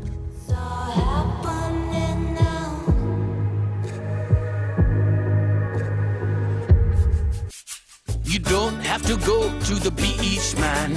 You don't have to get your butt crack full of sand. You just need a little chili peppers, man, to get that glowing beach chili peppers. Monday, February 21st from 11 to 1 p.m. Join Woodward Sports and Big D Energy for the grand opening of the Berkeley Chili Peppers Tanning on Woodward between 11 and 12 Mile. Come hang and join the Pepper Club. Best deals on unlimited tanning. You just need a little chili peppers, man. Well, it looks like I'm getting my buttocks peppered on the pepper pot by whatever will be out there. Big D, Neil Rule, myself. That's Monday. Clip, Alex. Well, I don't know. Do you tan easy? Actually, so chili peppers tanning is so good. I'm actually a white man. This isn't my true skin color here. Thanks to chili pepper tanning. There you go. He's got his chili peppers. Anyways, we're joined here back with Big D Energy, Easy in for Neil DMac, and we got Kory Woods, our Lions beat writer. I asked you a question before we went to break. Any inside linebackers our council wants to know? One linebacker that did impress me. I mean, he made a really good play. You know, he was going real physical with a tight end. You know, he looked pretty good at some pass coverage. That was Appalachian State's DeMarco Jackson. I mean, he looked pretty good. I mean, but like I said, it's the practice. I want to see what they do. I got to go back and watch to see how he'll play in the actual game. But in practice, he looked pretty good. Yeah. Yeah, defensive guys, I feel like, and Scott kind of spoke on this yesterday, when you're on those one-on-one drills, it's kind of built for the defensive guys. Like, offensive line usually has some help, some extra protections and stuff like that, or like, you can't make a certain move all the way to the right like you would because there's a body there. You know what I'm saying? So in those one-on-one drills, defensive guys are always going to look good. No, but that's interesting to sort of catch your radar, right? That's what you're looking for, Senior Bowl, catching the radar. Yeah. All the names are the names, the top of the list, whatever like that. Ooh. What made this Lions draft class great last year is the fact that they got the Amon-Ra St. Browns in the 4th, and they got the Jamar Jeffersons, and they got guys that saw the field. Speaking of names, I mean, what names are you watching Saturday come the Senior Bowl? You know what? I want to see about this. First off, there's a lot of hype. Well, I don't want to say a lot of hype, a lot of talk about this whole hand situation with Kenny Pickett. So I want to see. I want to see what's going to go on with that, because that kind of turned into a little bit of a S-storm in itself. So I'm going to see how that plays, and I'm just going to really be watching this quarterback thing, because I think the Lions are in the market for a quarterback. Mm-hmm. I want to see if they're going to – I want to see about these DBs too. There's a couple of guys from Baylor that I'm looking at too. I think the Lions maybe need to go ahead and go get some help in the secondary. I know that Aaron Glenn did a really good job picking up those undrafted free agents and making those guys look pretty good. But they need to go ahead and draft some talent for that secondary, and I'm going to go be watching that, see how these DBs play. Then at the Senior Bowl, obviously Dan Campbell's letting our guys like Ben Johnson, Deuce Staley kind of flex themselves and grow in the roles they ultimately want to be in. There's a rumor out there, not a rumor, but he may be a candidate. We got spoken this Thanksgiving week. Matt Nagy, possible candidate as the offensive coordinator for the Detroit Lions. What was your take on that, and I guess versus Ben Johnson and what he's proven down there into the coaching, or to Campbell, I should say? Well, personally, I would like to see them go away from Matt Nagy. I don't think, from what I've been hearing and at least what I've been reading as well, it looks like Ben Johnson is like Dan Campbell's favorite to land the job. But of course, he has to go out there and do his due diligence and interview other people. Matt Nagy, we all know what he did his first year, or his first, with Mitchell Trubisky. I believe they were like 12-4 that year. He went to the Pro Bowl. Yeah, and then after that, Trubisky had the steep decline. Yeah. So I don't think that he's a guy that is really going to be a serious candidate here in Detroit, just from my personal feeling. But I mean, right now, I think if it ain't broke, don't fix it. Go ahead and elevate Ben Johnson to OC. They're going to get a really good look at him this Saturday about how he's handling things, and I think that'll be a real big case for how he goes. But again, I think Ben is dad's guy. I'm excited too, because one of the things Scott said yesterday is if we take him, Malik Willis, you got to make sure you have an offense predicated and ready for him. And I think Ben having to work with him this weekend in the Senior Bowl, he's going to be able to showcase that, because he's a totally different guy versus Jared Goff. Yeah, you got it. Huh? He's a totally different. He's a totally different player than Jared Goff, and what I'm saying, like, and what he can do. So Ben Johnson can create an offense for him, or space where he can excel. That's what I'm looking for Saturday. I think you bring up a great point, Korey. It's not only for these senior players; it's for a lot of these coaches and behind the scenes and stuff like this. They're all auditioning for jobs. I mean, you got to look at it like this. We don't know what's going to happen with Aaron Glenn. He's getting interviews as well. He just recently interviewed with the New Orleans Saints. So with Aubrey Pleasant out there coaching the defense, this is an audition for him.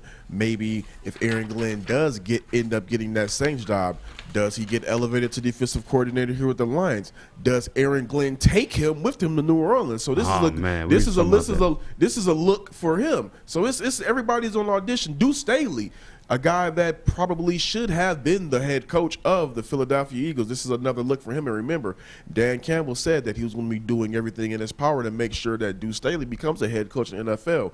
So it's a lot of guys that are on audition this weekend to see how they or operate.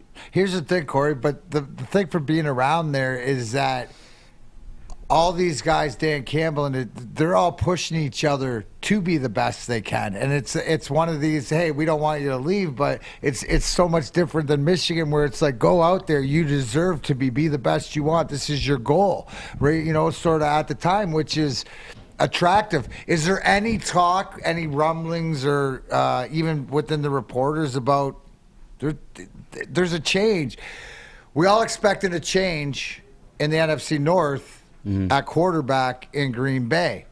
But the biggest changes is you got brand new coaches in Chicago. You got former Colts defensive coordinator Matt Eberflus. Is that the Eberflus? Eberflus. Sounds like I made up last Whatever. name. And then Kevin O'Connell of the Vikings, obviously. Now that one I'm nervous former, about. Will be former Rams offensive coordinator who's working the Super Bowl. Is there any because that's sort of, to me, with the year under their belt, with everything else and building their foundation, not talent-wise, but structurally, Detroit's got to, at least Dan Campbell and Brad Holmes have to feel, okay, we're sort of ahead of these teams, maybe not talent-wise, but sort of in our structure. Is there any vibe of that, like more confidence this year, maybe with the year under their belt doing this? Is there a I guess a stride, or do you notice something different confidence-wise with Dan Campbell, with Brad Holmes than maybe a year ago? Oh, absolutely, and actually both of them alluded to this. They said that as far as dealing with this team, they're more seasoned now. They're further in the process. They have a better grasp of things, and they do have a bit more confidence heading into this year, seeing the potential of the team and where they want to go. You already heard Antoine Randall speak about, like, hey, we got to get some receivers in here. Their coaches are already now thinking, like, okay, we now see where we got to go ahead and improve, and they feel confident, like, to go into the season hitting the ground running. Now, I'm not sitting up here saying that's about to be playoff or anything like that, but they do have the way that they're talking at the Senior Bowl, those interviews that they gave, they do feel like that this year that is going to be at least a leap. What type of leap that's going to be remains to be seen. But that's the big question, Korey. So you being around it, right? You realize this, you listen to them. My question is, because I think the rest of the league around, they sort of feel it too. Do you get that impression? That it's not, they see that the Lions are coming. It's a different Lions than it used to be. It might be 2, 3, 4 years, but is there, I guess what I'm looking for, can you feel a different sort of respect that this regime isn't the old regime? Absolutely. And you know what? Now I got where you're going with that. So when I was down there at the Senior Bowl, talking to different writers from different markets, they all said, hey, even though the team went 3-13-1, they played hard for that guy. That you guys got something brewing over there. I don't know what's going to. It looks good. Dan has those guys rolling. You know what? Jim Nagy, executive director of the Reese Senior Bowl, he said it too. His dad is a avid Lions fan, lives in northern Michigan. He said that his dad. He said that he does. So Jim. I'm getting goosey up here, boys. I'm starting to percolate a little bit. So Jim doesn't. He admittedly said he does not get to watch a lot of NFL football, but he said that it's him and his father obviously communication. He said, hey, these guys just won't quit. They just won't quit at all. And he said that just being around Dan this week and talking to him, he can sense the energy and the vibe, and that the fact that how they started and how they finished the season, he's a believer that Dan's going to be able to turn Detroit around. Even talking to Brad Holmes, him and Brad Holmes discussed rosters. Now I tried to pry and see hey, what kind of players, what players was he looking at? He declined to tell me that information, so it's cool, but. The respect from the people down there, the coaches, the agents, they're looking at Detroit as least, okay, they're trying. They're trying to turn this around. Which is different. What is it? What is it at the end of the day? Oh my gosh, we talked about it with coaches and stuff. Starting to get respect. And the thing about it is that it's tangible. As I've always said it before. Detroit, there it is. The Detroit Lions, before Sheila Ford-Hamp took over, at least to me, they appeared to do Band-Aid jobs. Okay, you know what? Let's just put this here. Let's just put this here. Let's try to cover up these little mistakes instead of just saying, you know what? We're bad. Let's just tear it all the way down And if we're going to be bad, let's just tear it all the way down, then build it back up the correct way. And that's what she's done. I mean, obviously, I know it's kind of like hard to tell Lions fans to be patient. We're rebuilding because the Lions fans have been here and we've been rebuilding. We've been rebuilding over and over and over. But this is the first time I've actually seen somebody in the Lions driver's seat employ people to make the right football decisions that they don't know, like real football minds, a Chris Spielman, a John. I mean, you got a Dorsey, a Holmes. You got football guys in the room making football decisions. So, like I said, it's looking good. Everybody else is respecting it. Now the Lions have to go ahead. Corey, that's the key. That's what happens before victory. Is that your opponents and from how you're looked at from the outside is under respect, or they don't want to say, what do I say that? And you know what? I changed my tune a little bit, but the Red Wings for most of the season have been a team that other teams don't want to play. Now, the inconsistency that they have, but they play hard pretty much every night. Respect. So the fact that those are the stones being put in place, and that's what I love to hear. Bigger than that, yes. Yeah, this player, need this, need that. But it's the fact that the brain trust that we're talking about behind all these teams gets that respect from outside the league. What was the weather like down there? Flex. Oh, really? Bad? Rainy? That was the coldest 70-degree weather I've ever felt. I don't know if you could say 70 degrees to a Michigan person in February and ever to feel bad. It said 70 degrees on the app, but it felt like 40. Welcome home, Corey. Welcome home to 10, buddy. If I got to be here, you got to be here. But great job. Look for Kory Woods and all his great Lions reporting Woodward Sports Network. And he will be around. Corey, before I let you go, what's big article or next big article or where – what are you going to be What are you going to be focused on writing about moving towards the draft, right, as we get closer? Well, like I said, first thing we'll be focusing on is just looking at these QBs. I think we already know we can go blue in the face about Kayvon or Aiden. I mean, I can write it. I'm going to go on that a little bit later. But I want to see, the real hype right now is about the Lions taking a quarterback. So I'm going to go ahead and do a deep dive on that and see if it's even the smart thing to do. Again, right now, if I had to say whether they should go ahead and draft the QB first or even trade back and get Willis, I would still be against it because I don't think it's the right decision. I think if they need to go ahead if they want to go and draft a quarterback, I would prefer them to go in the second or third round. There are other holes that they need to fulfill with those first two picks in the first round and that early pick in the second round. So I think there are other ways they need to go with that. But all right, hey, thanks for coming on, man. Kory Woods. Appreciate it. You got me fired up, Corey. You know what? Your fitness is essential. So, studio sponsor, Planet Fitness. I think I'm going to head over there. Bust off some of this steam and all this Lions excitement. You can too. Planet Fitness is home of the judgment-free zone, where you can work out in non-intimidating, judgment-free atmosphere. Membership, just $10 a month, or the Black Card for $22.99 a month. Black Card members enjoy use of the amenities such as unlimited tanning, hydro massage chairs, and total body enhancement, along with access to over 2,000 locations worldwide and unlimited guest privileges in case you got a friend like EZ that likes to sponge off of everything. There you go, all around the world. Join today in club or online at www.planetfitness.com. No matter where you are, there's a Planet Fitness close to you, even downtown, midtown Detroit. We're at the Pistons Performance Center. The brand new one's open there right now. $0 down, $10 a month.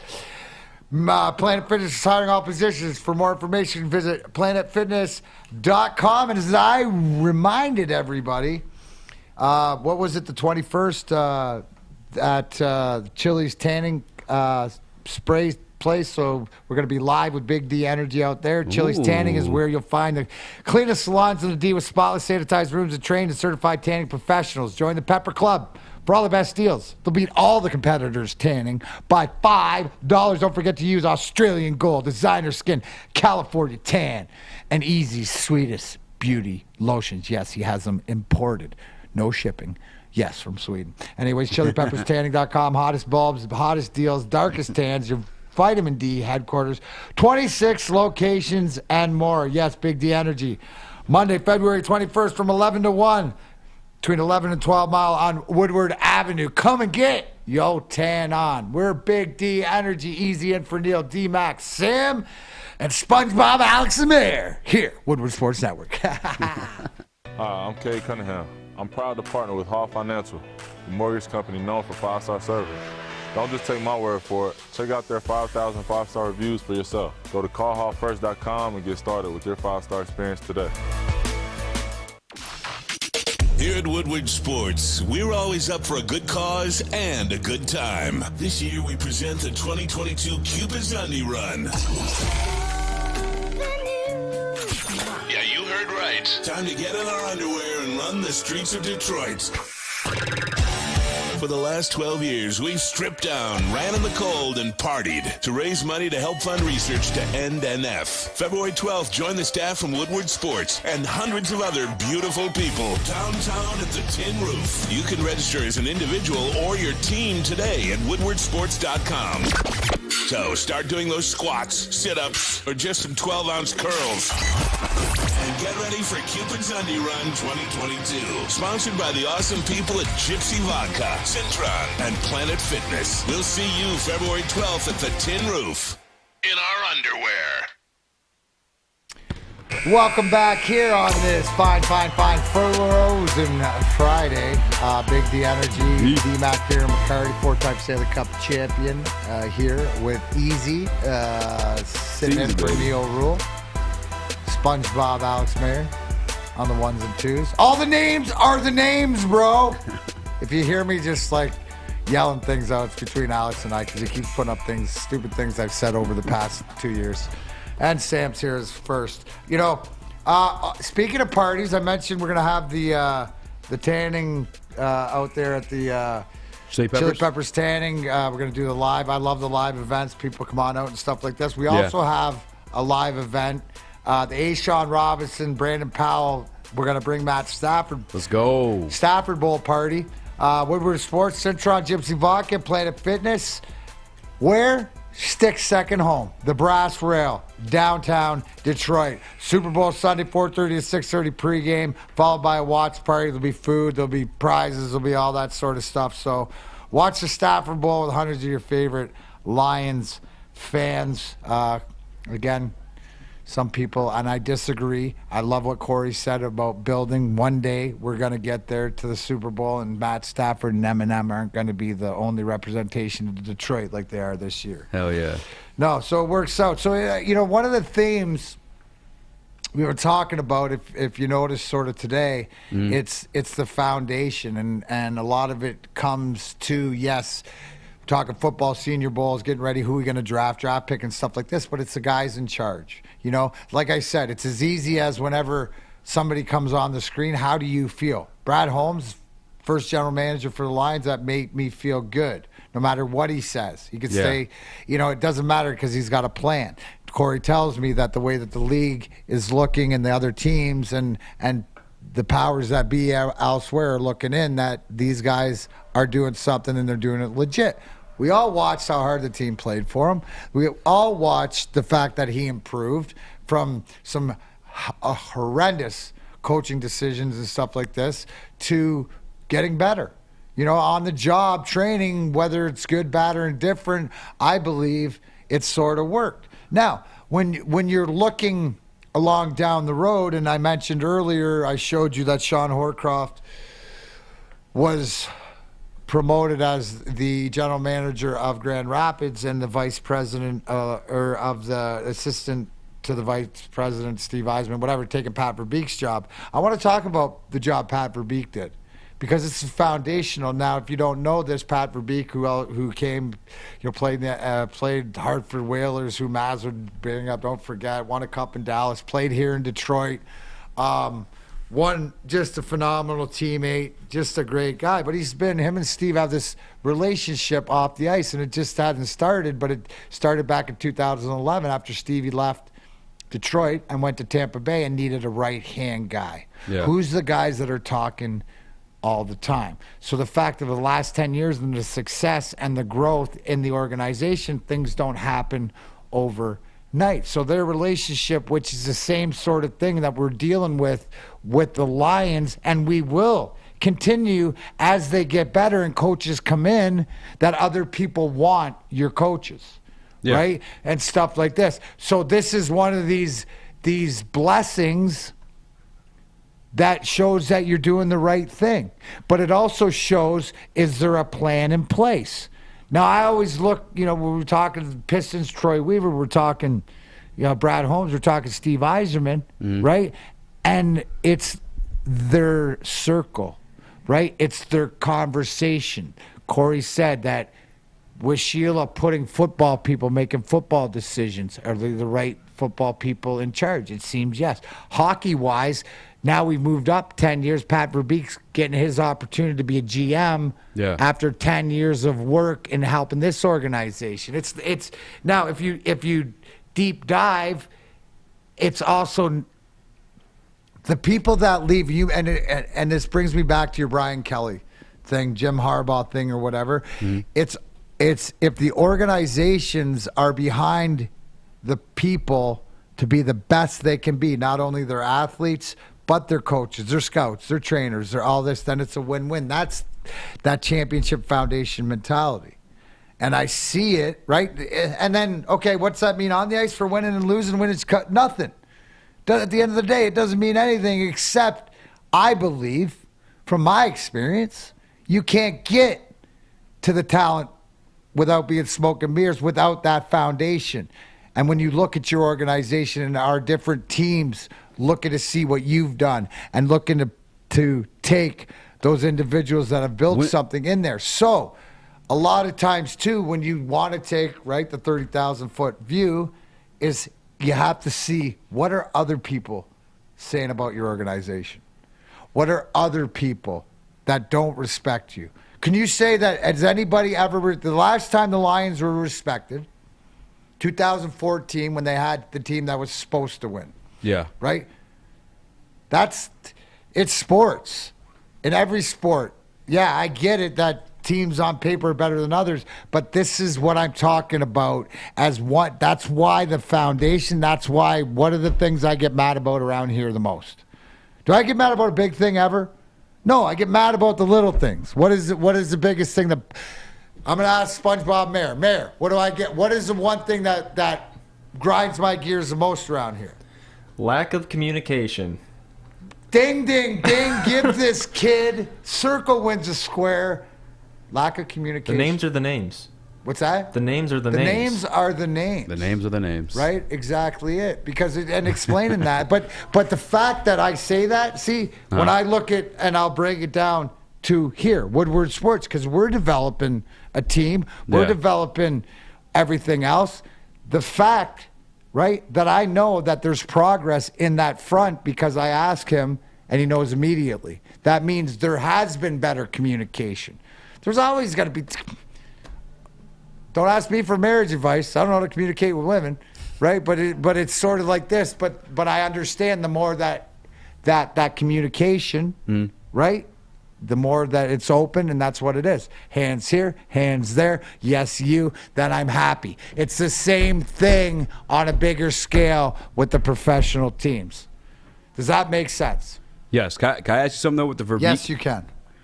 What? Because Verbeek's been there with Stevie Y like from the get, right, since the beginning. What is it that he was doing? I guess like with and alongside him. Like is that a gap that Stevie's gonna be missing? Like is that something? This is why it's so important. No. That's why you just got to plug and play. What I just said is that one guy leaves and here you go, right? Korey mentioned, right? Aaron Glenn, if he leaves, does he take Audrey Pleasant with him? Right? The thing is that Verbeek leaves. Sean Horkoff's already set to do the Verbeek job. He's been in training. These guys are into, you don't understand the Lindstrom came in though, and he was like kind of just put there. He wasn't like already within the organization. You know what I'm saying? Like who? Liddy coming in as the No. What do you think? So now you're misinterpreting what the role is. What that role is just the fact that these two are on the phone every day talking to each other like they did when they played and whatever like this on making this organization better. Right? Nick Lidstrom's role is more like Steve Eisman, whatever he wants. And the two talk at the thing. Right? Sean Horkoff has been groomed for this Pat Verbeek role.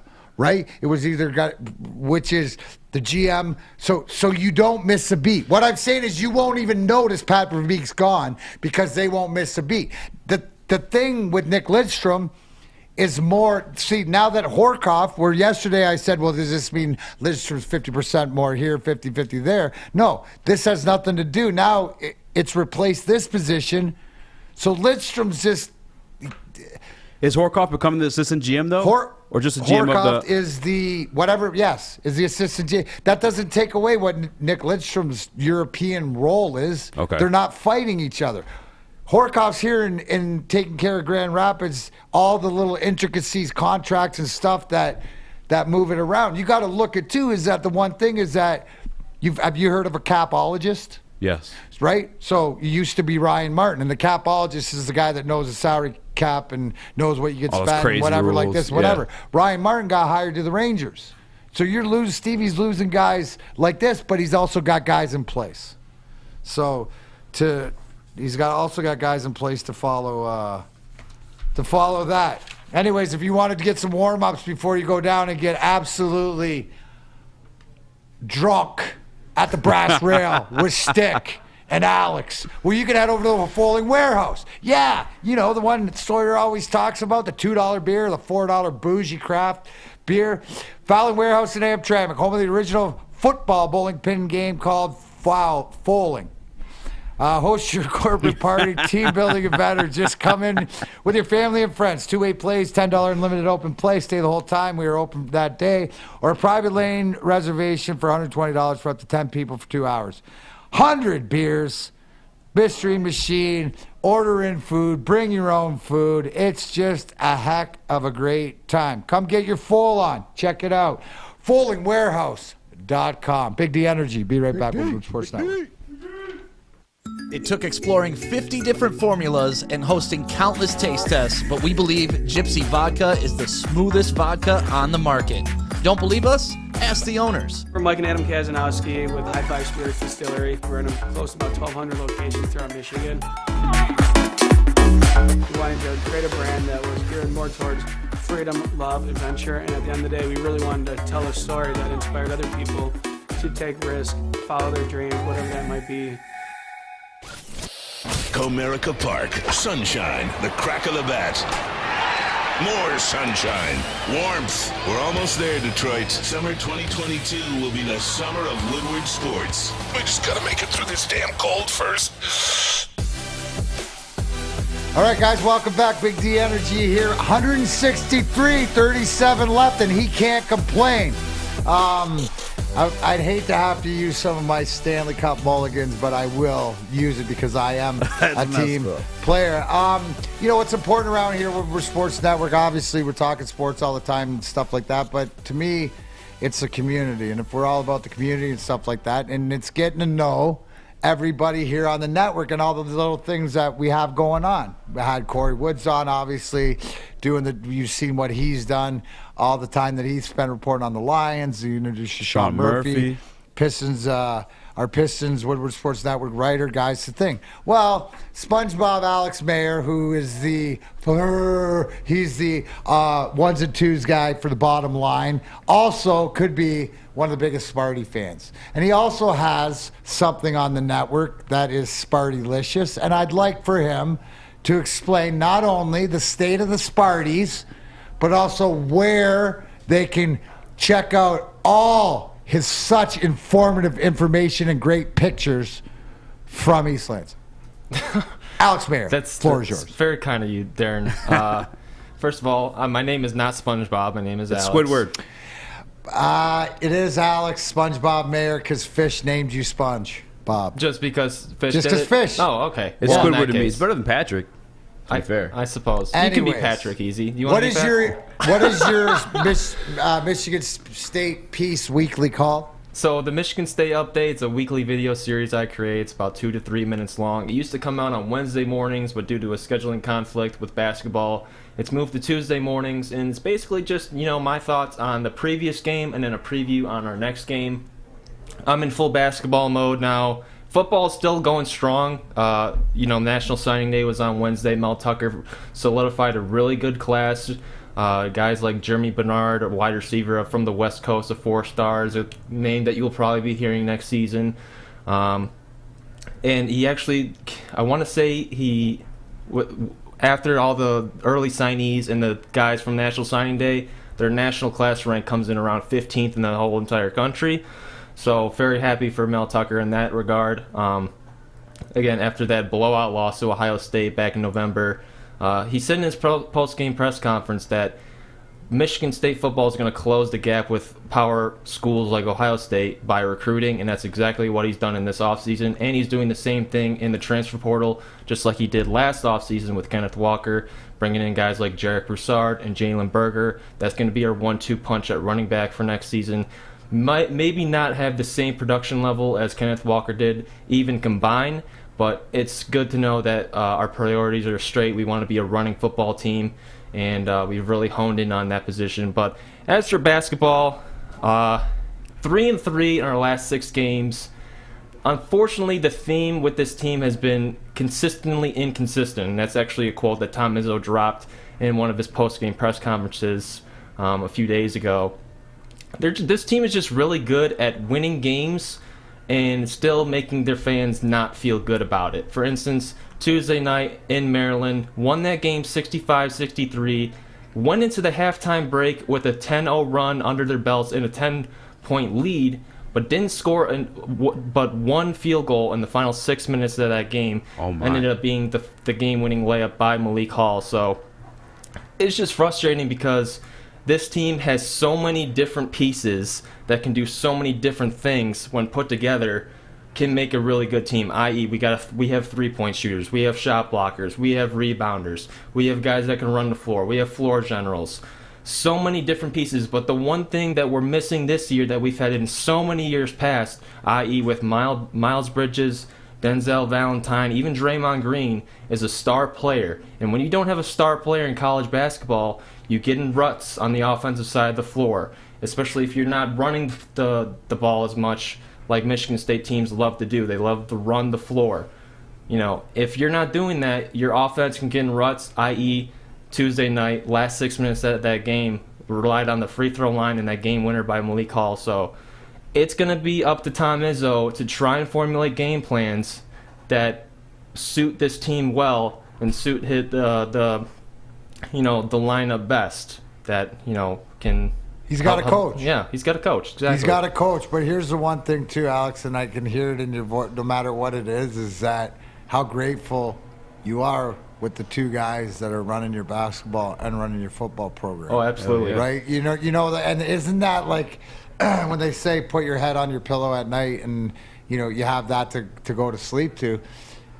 Talk about that as a Sparty fan, because you invest a lot of time. You're at all the games. I see the pictures. You go as much as you can and stuff like this. You are a Sparty. This is who you are. But I think that's the difference, is because looking at East Lansing, is that, like we've been talking about with the sports teams, their culture is sort of set. Yeah, Juwan Howard and Jim Harbaugh, but in Michigan, but it's like, how much are they all in? Mm-hmm. Because if I say, is Tom Izzo and Mel Tucker all in at Michigan State? Yes, right? Yeah. So something that I think no matter what, wins or losses, and the best part is the transparency. The Michigan State reminds me sort of the Wings at times, by you don't know what you're going to get, and like the fact that they can do a 10-0 run going into the hat, whatever, and then come out and be a completely different team. Yep. So I think, do you think that for this state team to be successful, it'll be apparent that it's the coaching job done by Coach Izzo? Yeah, I would say so, because you can only do so much with the roster you have, and it's up to Izzo to adapt to that. He was the one who brought in all these recruits. He was the one that got Tyson Walker out of the transfer portal. And let me just say this, is everyone says it's January, February, Izzo, April. March is the month of Izzo. Well, you can't get your roses in March if you're not doing the work in February. So it's up to Tom Izzo to get, especially like this roster, the schedule coming up for this team is very, very tough. And it is for every Big Ten team, and especially with road game, like every road game is just amplified. It's almost like March Madness has already begun when conference play began with this team. So, when will you know, Alex? Like 2 weeks from now, 3? When will you know what your team really is? You know what I mean? Because here's the thing: you mentioned tough games in February, Izzo, Big Ten. Isn't that his shining light? Isn't that when he's sort of like the what makes him a great coach comes through? So when will you know? I have that clock, that football clock for the Lions, 17 out of 34, where I'm giving my. Is it the end of when is your time where it's like, oh, this team is this team? When it's the first week of March, which is actually like the last week of conference play, and we're top 3 in the conference. Okay. Or this team shows me that they can be consistent. Like I mentioned, last 6 games, 3-3. But before that, 11-game winning streak. That's consistency. That's winning the games you're supposed to win and winning them handily and winning the games and making your fans feel good about them. There's a couple Big Ten wins sprinkled in there, but your only 2 losses before the new year were to defending champion Baylor and Kansas. So, again, like I said, the Big Ten schedule doesn't do you any favors, but if they're in the top 3 spots of the Big Ten Conference come the last week of the season, that'll give me a lot of confidence going into the Big Ten tournament and into the Big Dance. Well, there it is. Can I ask something real quick? Yeah. So we just talked about Pat Verbeek and Horkoff stepping in, replacing him, and having confidence in him. Our boy Izzo's getting kind of old. Yeah. Is there a guy in place that you have confidence in, or do you expect to step in and take the reins when he ultimately decides to step away from the game? When do you address that? How many years does Izzo have before you address that? Left.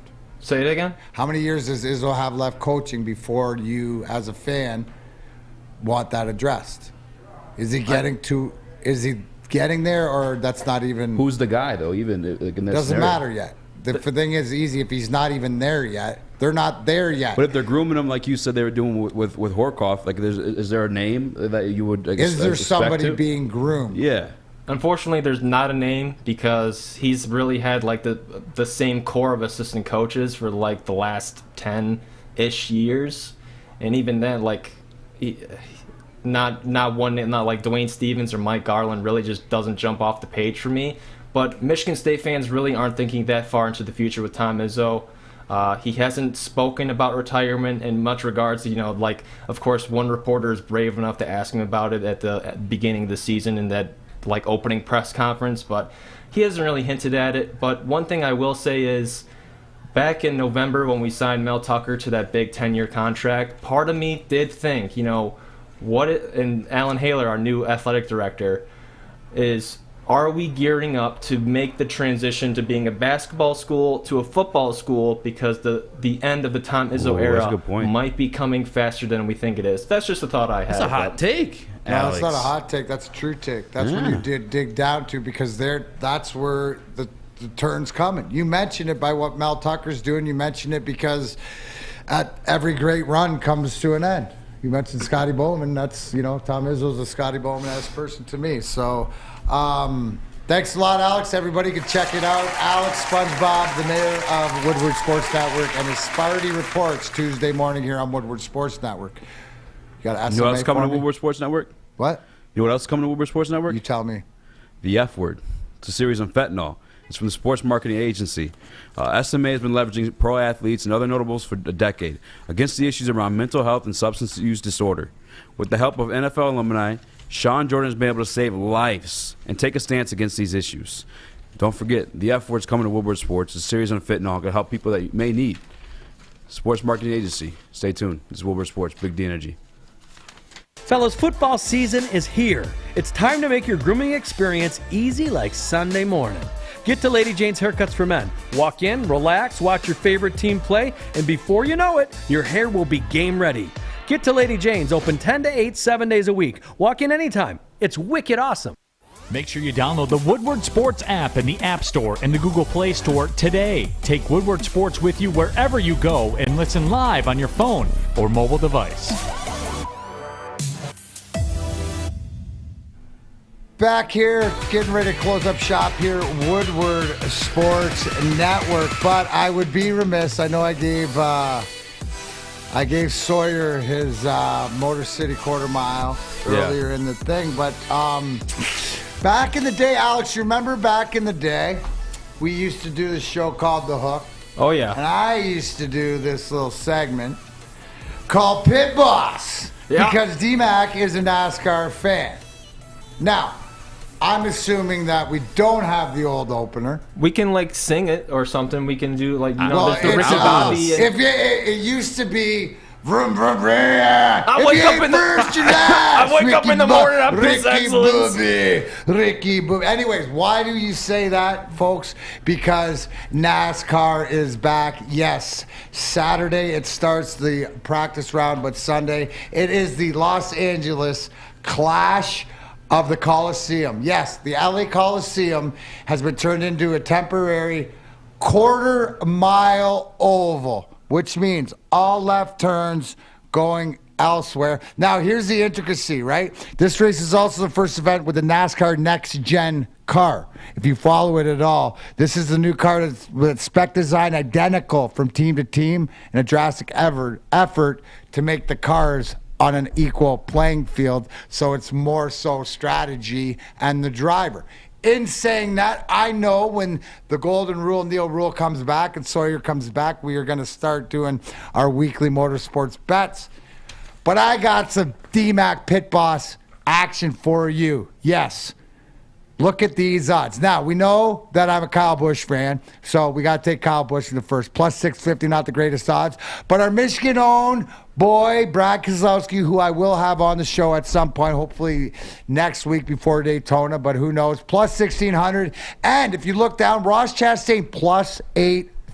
That's the watermelon guy. That's the guy we've been talking about as far as the UFC, Dana White, Pitbull, and guys, this guy can drive. He's a wheel man. He can drive Xfinity. So plus 8,000.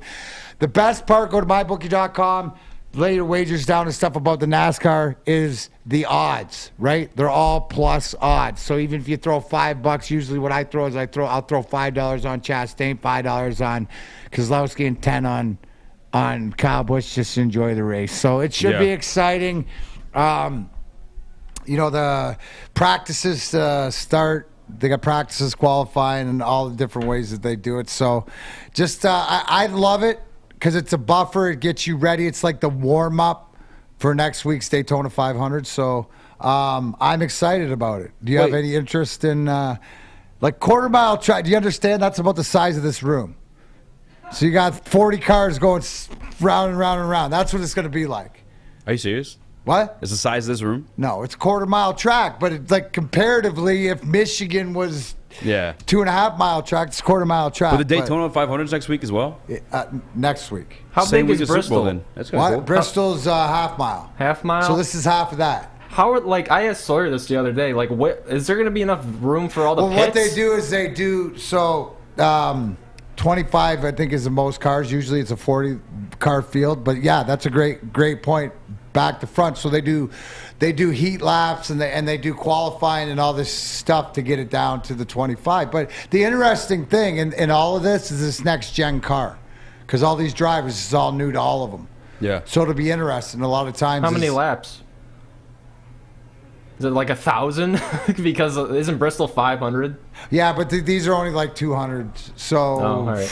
You have to probably 600 laps. Jeez. I don't know, but they go by quick. They go by quick, just like this show. Have you thought about racing? No, I don't like go fast. No? What? No. Are you serious? I don't like go fast. I figured you'd love it. No, absolutely not. No, that's Big Boogie. He's a speed demon. I don't like going fast. I like the pace car. Yeah. Drive the pace car, stuff like this. No, I don't have that need for speed because I run it so hard in general. Anyways, heavyweight heads. Easy. Tell everybody where they can see you and Spencer. Yeah, Woodward Heavyweights. We actually have our own. We're like the sports talk that you get here, but with a lot more fart jokes and swear words. So we actually have our own YouTube channel now. It's under Woodward Heavyweights. Me and Big Spence. I didn't get the chance to edit this week's episode, so I think we're going to go live. I think we're going to do a stream. Might be a little bit later tonight. And oh man, hold on, Charles, hold on, whoa. We're not at that 200 like mark, and we are at 180. So, I mean, you guys got a minute. Hey, for Alex, for Sam, for EZ, hold on, let me reach in the bag and get you some CBD roll on. Thanks for joining Big D. Neil Rule will be back next week. Oh, there you go. It's down. Here it is. Yeah! Oh! Stay sleazy, my friends. Make sure you download the Woodward Sports app in the App Store and the Google Play Store today. Take Woodward Sports with you wherever you go and listen live on your phone or mobile device.